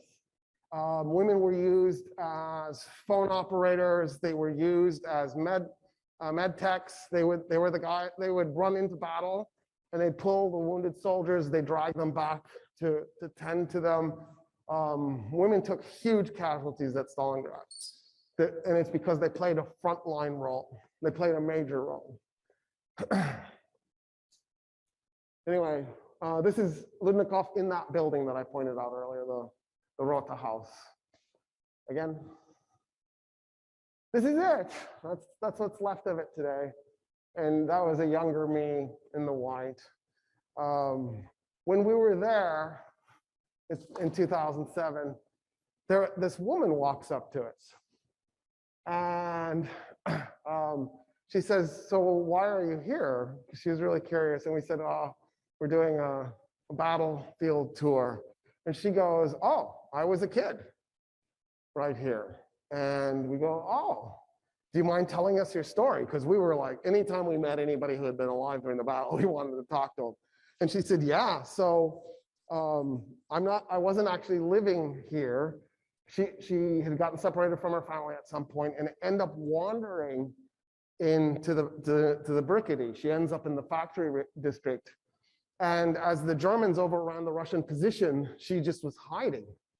And she's like, I want to say she said she was like 5 or 6. And the Germans just adopted her, and she sort of became their little mascot. And they would feed her, and they'd take care of her, and they just kept her around. And then, once the Germans are forced out and the Russians retake it, she gets integrated back into Russian society, and she moved to there. And she just has lived there ever since, and she can't leave the spot. She's like emotionally so attached to the spot, she's stuck. Trauma got everybody. The German commander, Paulus, ended up with a tic. The commander for the Russians for all of Stalingrad was a guy named Chukov. Chukov ended up with so much eczema on his hands, they had to have them bandaged up so that he could fight. And so he walked around with these bandaged hands because the stress levels were through the roof. The Russians complained that the German soldiers were too drunk. You're in trouble when the Russians think you drink too much. Like, that's a whole new level of, oh my God. The Germans were running out of schnapps, but they had captured a bunch of Russian vodka, and they were just hammered the whole time. It was the way they got through the days. Next.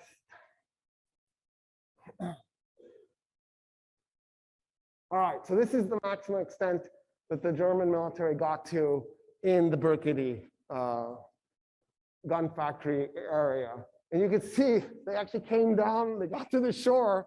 Somebody went and put their foot in the water just to say they did it. But that's it. They never actually fully, completely captured the city. Ludnikov managed to just hold on to this tiny little spot. They called it the Island of Fire. And the battle ends with Ludnikov in control of that little spot. They also called it Ludnikov's Island, the Island of Fire, Ludnikov's Island. And they would just, during the night, they would bring supplies over the river and resupply them. They bring in reinforcements over the river, and they just kept going. And they just kept going.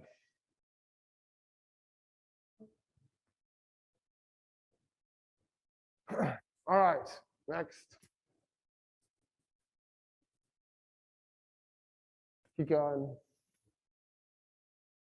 Again, I'm going to have to kill that next time.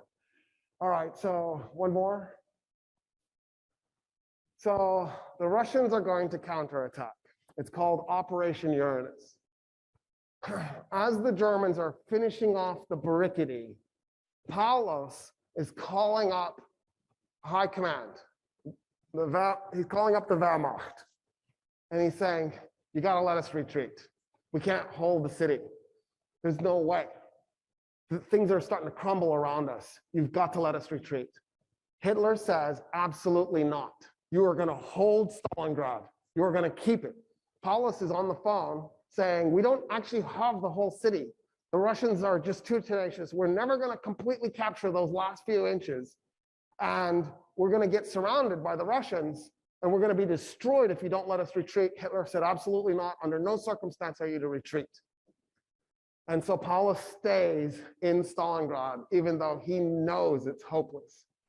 And so Uranus, the initial wave, is the yellow. All the Russians initially wanted to do is get behind the German 6th Army in Stalingrad and cut it off.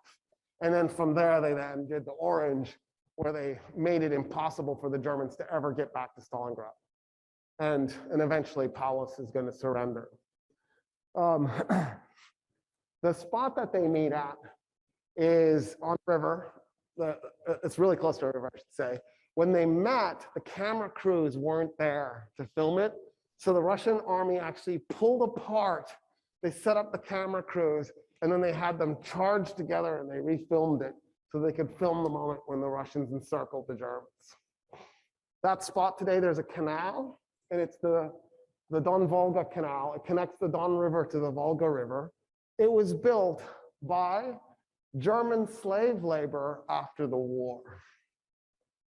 So that's kind of nice that the Germans helped connect the Volga River to the Black Sea. They volunteered for it. And this is how it ends. Paulus now is trapped. He's begging for supplies. The Germans don't quite have enough transport aircraft because they lost so many in the Battle of Crete. He's begging for the right to turn around and bust out, to take his units and break out of the city. Hitler's like, no, we're gonna come and we're gonna reconnect to you. We're coming. And eventually Paulus realizes that's never gonna happen. Paulus moves his headquarters into the Univermag. It was a shopping mall. And he's basically hunkered down in the basement of the shopping mall. The German military a lot of it had ended up in a church. And they spent Christmas together in a church. I actually have a postcard that one of the German soldiers made, but I don't remember where I put it, so you can do the next slide. Oh, this is up close on Uranus. You can see the Russian unit movements. They look really happy in the movie where they meet each other. They're like hugging, and it must have been a great moment for them. Next. All right, so the picture on the left was artwork done by a German soldier in that church. The church had basically become a hospital for the German military, and they ended up burying their dead in the surrounding area. That hospital actually has the original, that church actually has the original, and they've kept it. The Russians have kept it. So I thought that was really sweet of them, because I would have been inclined to tear it up and set it on fire. So it's kind of nice that they felt sentimental about it. This is another one of those forlorn Germans. This is another one of the classic pictures of Stalingrad, like, oh, I'm not going to make it through this. The guy on the bottom right is Zhukov. He was the commander of Russian forces. He was a total badass. The guy in the middle is Nikita Khrushchev, who will, of course, later be the leader of the Soviet Union. He didn't play a major role in Stalingrad. I had to put him on there, though, because he's the guy who told the commissars to stop shooting their own soldiers. I just feel like that's a real breakthrough. You know what I mean? Like, we're losing so many of these guys to the Germans. Maybe we shouldn't help the Germans win the war. Let's stop shooting our men. And then the guy at the top is Chukov, the guy that had the bad eczema. Another total badass. Paulus is the forlorn-looking German. That's in the Univermag at the moment he's surrendering. So that's why he's got that look on his face. Right before he surrendered, Hitler promoted him to field marshal. In the entire history of the German military, no field marshal had ever surrendered. What Hitler wanted Paulus to do is put a bullet in his own head. And Paulus said, screw you, and surrendered. Instead, Paulus will remain in the Soviet Union. He served as a propaganda tool for the Russians throughout the rest of the war. He kept appealing to the German soldiers to quit the fight. He himself stayed in the Soviet Union for 8 years after the war, and then ended up in East Germany and worked for East Germany as a civilian for the next 3 years, and then died. And the whole time, he kept talking about how he hoped someday France and Germany could reconcile, and that at some point Germany could reunify. Like, he had that dream. Anyway, he didn't get to see it. Next. So, this is Rodina. She's at the top of Mamiev Kurgan. She is roaring. She is angry. This statue is roughly the height of the Statue of Liberty. But for those of you who've never seen the Statue of Liberty, the Statue of Liberty is half pedestal, half statue. So if you take the pedestal away, she's twice the height of the Statue of Liberty. You can see there's itty bitty little ants at the bottom. Those are people. If I remember correctly, Rodina is the 4th largest statue on Earth. She's the largest statue of a woman. And she's actually, because she's taller than the Statue of Liberty, right? So that's why. But anyway, she's also a single pour concrete statue. I don't even know how that's possible. What do you mean single pour? Like, anyway. Mamiev Kurgan, the hill, was so covered in metal debris from the constant back and forth battling that the German and Russian military did. Literally nothing grew on the hilltop. It was a complete wasteland. And so after the war, Russians went up with sifters, and they just would scoop dirt into the sifters, and they just pulled all the steel out of the soil, and they grafted over and then set up a whole war memorial. That's actually totally worth it. If you end up in Volgograd, you should totally go. Life in Volgograd today is really interesting because they do not forget the war. They're constantly attached to the war. There's a memorial for the August 23rd bombing, and every newlywed couple goes and lays the wreath at the memorial, and then from there they go to the center of town where they fire off fireworks to commemorate the battle and the victory. And right where they're firing off the fireworks, there's like an old tree that survived the war that's all mangled and torn up from all the bullets and shell holes that went through it. And they've left all the Soviet propaganda stuff up there, even though, right, the Soviet Union's gone, because they constantly remind themselves of it.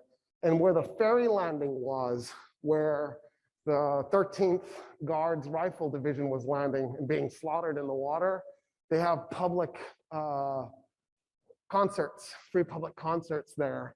And so they're constantly re-engaging with the war. They never let it out of their system. Pretty much anywhere you are in Volgograd, you can see Rodina roaring. I think she's amazing. I was just blown away. Anyway.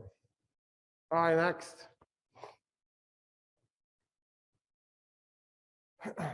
All right, so I picked this picture to be the background because it just looks like marching soldiers. It is, but if you look at it, they look a little haggard. They look a little tattered. They are Germans. For those of you who thought they look like Germans, they are. They're Germans. In spring of 1944, the Soviet military thought it'd be really neat to let those Germans who so desperately wanted to go to Moscow. And they took 60,000 prisoners of war and they marched them through Moscow. And the Russians just lined up to see the Germans go by. 60,000 soldiers. And what's really interesting, I've seen the film footage of it. The Russians don't jeer, they don't shout. They just stand there and they just stare, and they have completely blank faces as the Germans march by. I think that's classy. Like, I think if they had jeered and shouted, it would have been gross. But I also think there's something kind of profound about that whole experience. And then after the German soldiers had finished marching through the city, Russian street cleaners showed up and they washed the streets, which I thought was also kind of a nice, classy touch. I got to meet a colonel, Colonel Kozlov, when I was in Russia in 2007, and we were having dinner together. And one of the things that the Germans had been doing is they had been paying the Russians money to bury their dead. The process for this had started, I want to say in 98, 99. The German government approached the Russian government and they said, look, you have no reason to say yes to us. We were awful. We were terrible human beings. We can't apologize enough. But you are our #1 trading partner. And we have a pretty good relationship right now. How about we pay you for the right to have a cemetery near Stalingrad and for the right to go find our men and dig them up and bury them? And the Russians said, yeah. And they set a price. And if I remember correctly, the German goal is to get 55,000 buried, which is, a fraction of the dead. The estimates are that about 1.1 million Russians died at Stalingrad. The initial forces were about 1 million, but they brought in hundreds of thousands of reinforcements. About 1.1 million Russians died. About 400,000 Germans died. About 115,000 Italians died. It was about 130,000 or so Romanians died, and about 125,000 Hungarians died. You're like, there were Italians fighting in Russia? Yeah, how crazy is that? So the Italians, the Romanians, and the Hungarians were Germany's allies. They did send men. The catastrophe of that was Hitler was so intent on capturing Stalingrad, he pulled all the German units from the flanks and put them into the city, and then sent the Italians, Romanians, and Hungarians to defend the flanks, but there just weren't enough of them. There were literally instances where an entire kilometer of front line had one platoon to hold it. A platoon is roughly about 30 men. 30 men can't hold a kilometer of front line. That's ridiculous. And so that's one of the reasons why Uranus was such a wild success for the Russians when they finally launched it, was there just wasn't anything meaningful there to stop them. But so the Axis fatality rate was right about 800,000, maybe a little bit less, maybe a little bit more. And so to bury 55,000 out of 400,000 isn't a lot, but that's the goal. And we went to the cemetery, and one of the weird things about the way the two armies did this, dog tags. The Russians didn't do dog tags. They had a piece of paper, and you were supposed to fill it out so that when you died, we would know who you were. Well, one of the problems with that is paper doesn't last. It goes away over time. Another problem with that is you're making the soldier fill it out, and the Russians thought if they filled it out, they would die for sure. So the Russians didn't fill them out. And they thought it would jinx them. And so they just didn't fill them out. So most of the times when they find Russians, and by the way, they found hundreds of thousands of Russians at this point, we have no idea who they are. So they're just put into mass graves. But the Germans had these oval-shaped dog tags that you would break in half. And then I can't do the full thing because I got a stupid mask in the face. What they do is they'd open your mouth and they put it between the front teeth and then close it. That way it's stuck right there. So we know exactly who you are when we find you. And then they take the other dog tag to report your death. So when we find Germans, we know exactly who it is. And so the Germans have built this really humble memorial, and they've put the names of all the people that have been identified so far. There was a Russian woman who ran a youth group for troubled youth. And what they would do is they would walk around the battlefields, and they had gotten so good at this, they could kind of tell by what was growing if there was probably human remains. And then they would dig up the human remains. And if they were German, they would turn them over to the Germans. If they were Russian, they'd turn them over to the Russian authorities. And then they were getting people buried that way also. This is a piece of shrapnel. So if you can imagine this thing flipping through the air, aiming for your helmet. And they come in all sorts of sizes. It's another piece of shrapnel. They're kind of fun. You know what I mean? This is from a canister that it's a machine gun canister. It has bullets in it, and you would plug it into the machine gun and mount it on a tank. And so this is probably for an MG42. It might have been an MG34. It was the German machine gun. When I found it, it did have 2 bullets attached, but I thought it was going to be hard to get it through airline security. But then when I got this through airline security, I realized that it's a joke and you could get anything through. This is a bomb part. This is the fuse that goes on the top of a mortar round, and you turn it so that you don't want a mortar to hit the ground. You want it to blow up in the air because you want to send shrapnel flying through the air to hit soldiers, especially in the head. That's lots of fun. And so I got this through airport security, and they never made me open my luggage. In Russia, the Netherlands, or New York, I thought they would make me open it. There's no explosive. It's not a dangerous thing, but it's a bomb part. And I thought for sure they would see a bomb part when they x-rayed my bag, and they would make me open it. And I go, yeah, look, there's nothing. And then they'd let me keep it. And they never made me open it. So if they're not looking for bomb parts, I wonder what they're looking for. Is it just toothpaste? I don't understand. Bayonet, a spoon. And I thought it was neat to have a belt buckle. You can never have enough of those. And the whole area is completely covered like this. You're constantly running upon stuff. At one point, we found 275 millimeter high explosive rounds just laying on the ground. You know, here we are 65 years later walking on the battlefield, and there's just shells, unexploded shells there. I used to live in Germany, like I said at the beginning. Every once in a while, somebody would step on something. They'd step on a mine, or they'd set off a shell and it'd blow up. There's no part of Europe that doesn't have World War II constantly and it's in the back of its head, even if it's not always in the front. But you know, like Germany got chopped up again after World War II and is constantly living the reality of what they did and the guilt and the shame. Because unlike here, they teach their people about the nasty they did. They don't whitewash it and pretend like there wasn't a genocide of the Native Americans and slavery. And so the Germans are actually making an active effort to come to terms. Anyway, so I'm at this dinner with this colonel, this Russian colonel, who was in a battle, tank battle with the Germans before he became an officer. And one of his friends is dying in his arms, and he tells the man, I'm gonna build a monument for us on this spot, and he escapes. And they did. They brought a tank. They found an old tank, and they brought it to the spot, and they put a little plaque there. They memorialized the spot. And so we're at dinner with Kozlov, and somebody asks, I don't know who did it. It might have been me. I'm a big mouth, so I might have asked, I don't remember. How do you feel about the Germans burying their dead and the reconciliation between Germany and Russia?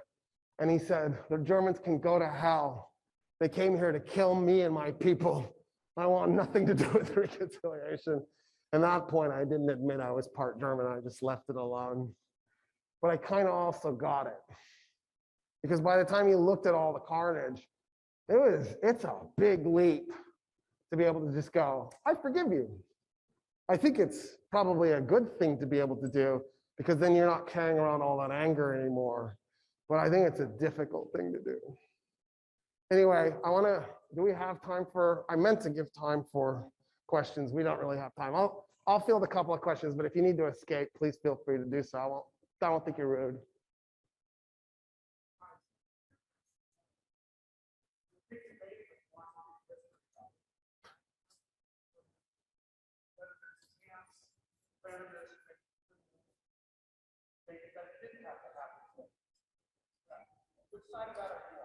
Oh, I definitely, okay, so the question is there fate, right?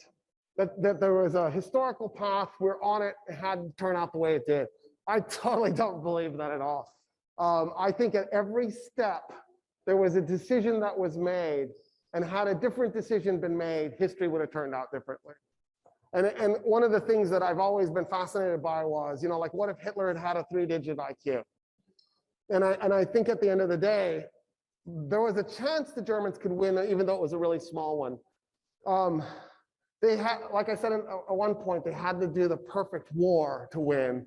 and they made mistakes, so that was off the table. But you know, if they had had a brilliant leader, that's the definition of genius, right? You pull off the nearly impossible and you make it happen. Napoleon captured Moscow, like it was within the realm of imaginable. And there are just so many of these little decisions that he made along the way that I think he doomed himself.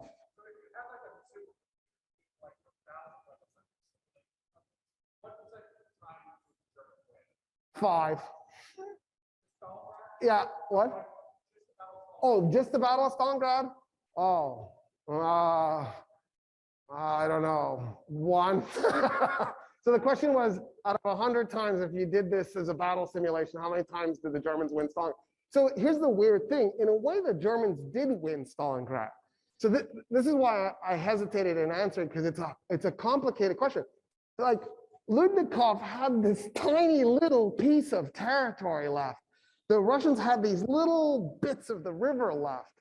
Like, so what if the Germans had captured those last little bits? What was the consequence for the Russians at that point? I mean, it was negligible, especially because Uranus was going to happen and the Russian army was going to be behind the German army. So I think that, I don't know if it's a tragedy. The loss on the side of the Germans was that victory wasn't enough at Stalingrad. That the very attacking of Stalingrad kind of doomed them. Had they not attacked Stalingrad, they might have had a chance. Losing the entire 6th Army because it surrenders is a catastrophe, right? The Germans had 1 million men there, and 400,000 died. That's a lot of prisoners. It's kind of the equivalent of Kiev, but for the Germans. Now, tens of thousands escaped. It wasn't quite that cut and dry. Also, for the record, 30,000 of the Germans went into the sewers and tried to continue the fight. And so the Russians went into the sewers with, what is that? Went into the sewers with flamethrowers and had to dig the Germans out by burning them out. It was insane. So I think my answer would be the Germans won Stalingrad and it was meaningless. The way to win the war was not to have done Stalingrad. In fact, it would have been to capture Moscow in the first round. After that, I think they're hosed.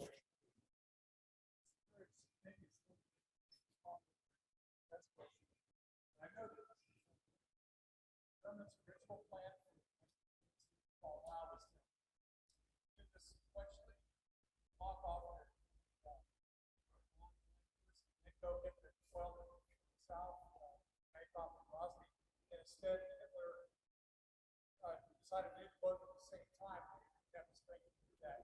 So they stuck with 12 hours of ritual. Give them any better securing their, taking oil, basically still being in place. I mean, I think it would have been in a lot better position. I just think attacking Stalingrad the way they did was just a terrible mistake. Here's the thing. So, okay, they secure the oil. They've got this incredibly unwieldy long front that they didn't have the personnel to maintain. Their supply lines are extremely long. Getting the oil back to Germany for processing was going to be a pain. It's not like there were a bunch of railroad tracks because the Russians tore them up as they were retreating. And the Germans had a different gauge track to begin with. So the Germans are having to lay new track as they go. Like, there were just so many things wrong with it that I don't know how you win in 42. I think in 41 you won because the Japanese attacked Siberia and you captured Moscow. And then the Russians sued for peace because they're like, screw this. But after that, I don't know. For sure, after Stalingrad, there was no chance. Like that was the end. And then, of course, they do Kursk, which is a catastrophe. And especially because the Russians I know what they're going to do now. Let's just wait for them to do what they do every time. And the Germans had become predictable, and Bewegungskrieg became this thing that you could actually weaponize against the Germans at that point. So yeah, I don't know. Maybe. It's one of those really cool things to think about because there are so many variables involved. It's a complex problem. It's like solving a puzzle. What do you think the outcome would have been if, the Soviet Union at the beginning of the conflict just rolled over and So that almost happened. So the question is, what would have happened if the Soviet Union had rolled over? In the opening moments, the Stalin was so shaken, he disappeared. He like went into hiding. And we now know that they had conversations with top Soviet officials about surrendering. They really didn't know if they could pull this thing off. Had the Soviets surrendered, yeah, it would have been a completely different situation, because then, I mean, think about this. 7 million Germans die, 28 million Russians die, 600,000 Brits and 400,000 Americans die. Like, we were not the war in Europe. The war in Europe was Germany versus the Soviet Union. I don't know how we would have ever dug Germany out of France and Italy without a Soviet Union smashing the Germans. And a way to think of it is the Battle of the Bulge. So the Battle of the Bulge, of course, is Germany's last-ditch counterattack, which happens in December of 44. So as evil as Hitler is, one of the really remarkable things about the German military is how tenacious it is. Like by December of 44, normal human beings would have been, this is over, there's no way we can win, there's no point in even trying. What do the Germans do? Let's counterattack. We're losing on every front, there's no chance. One more try, one more. And their whole goal was to split the British and US forces through Belgium. And they were gonna try and get to the English Channel and cut the British and US forces in the Netherlands and Belgium off from the US forces in France. And then they thought, we'll just grind that force down, wipe them out, and it'll wreck US morale so badly, the US and Britain will sue for peace. And then what they thought in their naivete was that they were gonna then turn around and the Brits and the Americans would join them, and then together they would go attack the Soviet Union and defeat it. And of course, that was outrageous. The whole thing was outrageous. What's crazy is how close they came to pulling it off. Like if the weather had held up for them, which meant cloudy skies so our airplanes weren't flying, if it had held out for longer and they hadn't run out of gasoline, I think for sure they would have gotten to the English Channel. But they ran out of gasoline and eventually the weather turned on them, and then our airplanes would have just torn their armor up, but it didn't matter because they had already run out of gasoline, so who cares? The fact that we were having so much trouble with Germany in December of 44 shows you how much work the Russians had to do to put the Germans down. So the answer is, had Stalin gone with his panic and quit, I don't know. I think there would be a Nazi empire. It would have probably collapsed on its own just because it was so incompetently ruled, but it would have caused so much misery and suffering in the process. The Russians really, at the end of the day, with all that was wrong with them, were the heroes of the story, because there was so much wrong. I mean, Stalin was a sociopath. The Communist Party was not maybe the best institution the world had ever seen. And yet, we owe a great deal of gratitude to them. And one of the tragedies of history is we've written the Russians out to a large degree, and Americans only think of Normandy. And that's one of the reasons why I wanted to do this talk, is we need to talk about, as humans, the other guys, because they were humans just like us, just as capable of being sucked in by a narcissist and tricked into doing something really stupid and evil. And it's important to approach this stuff with humility. Anyway, you guys have been a fantastic audience. I think I've talked your ears off. Thanks.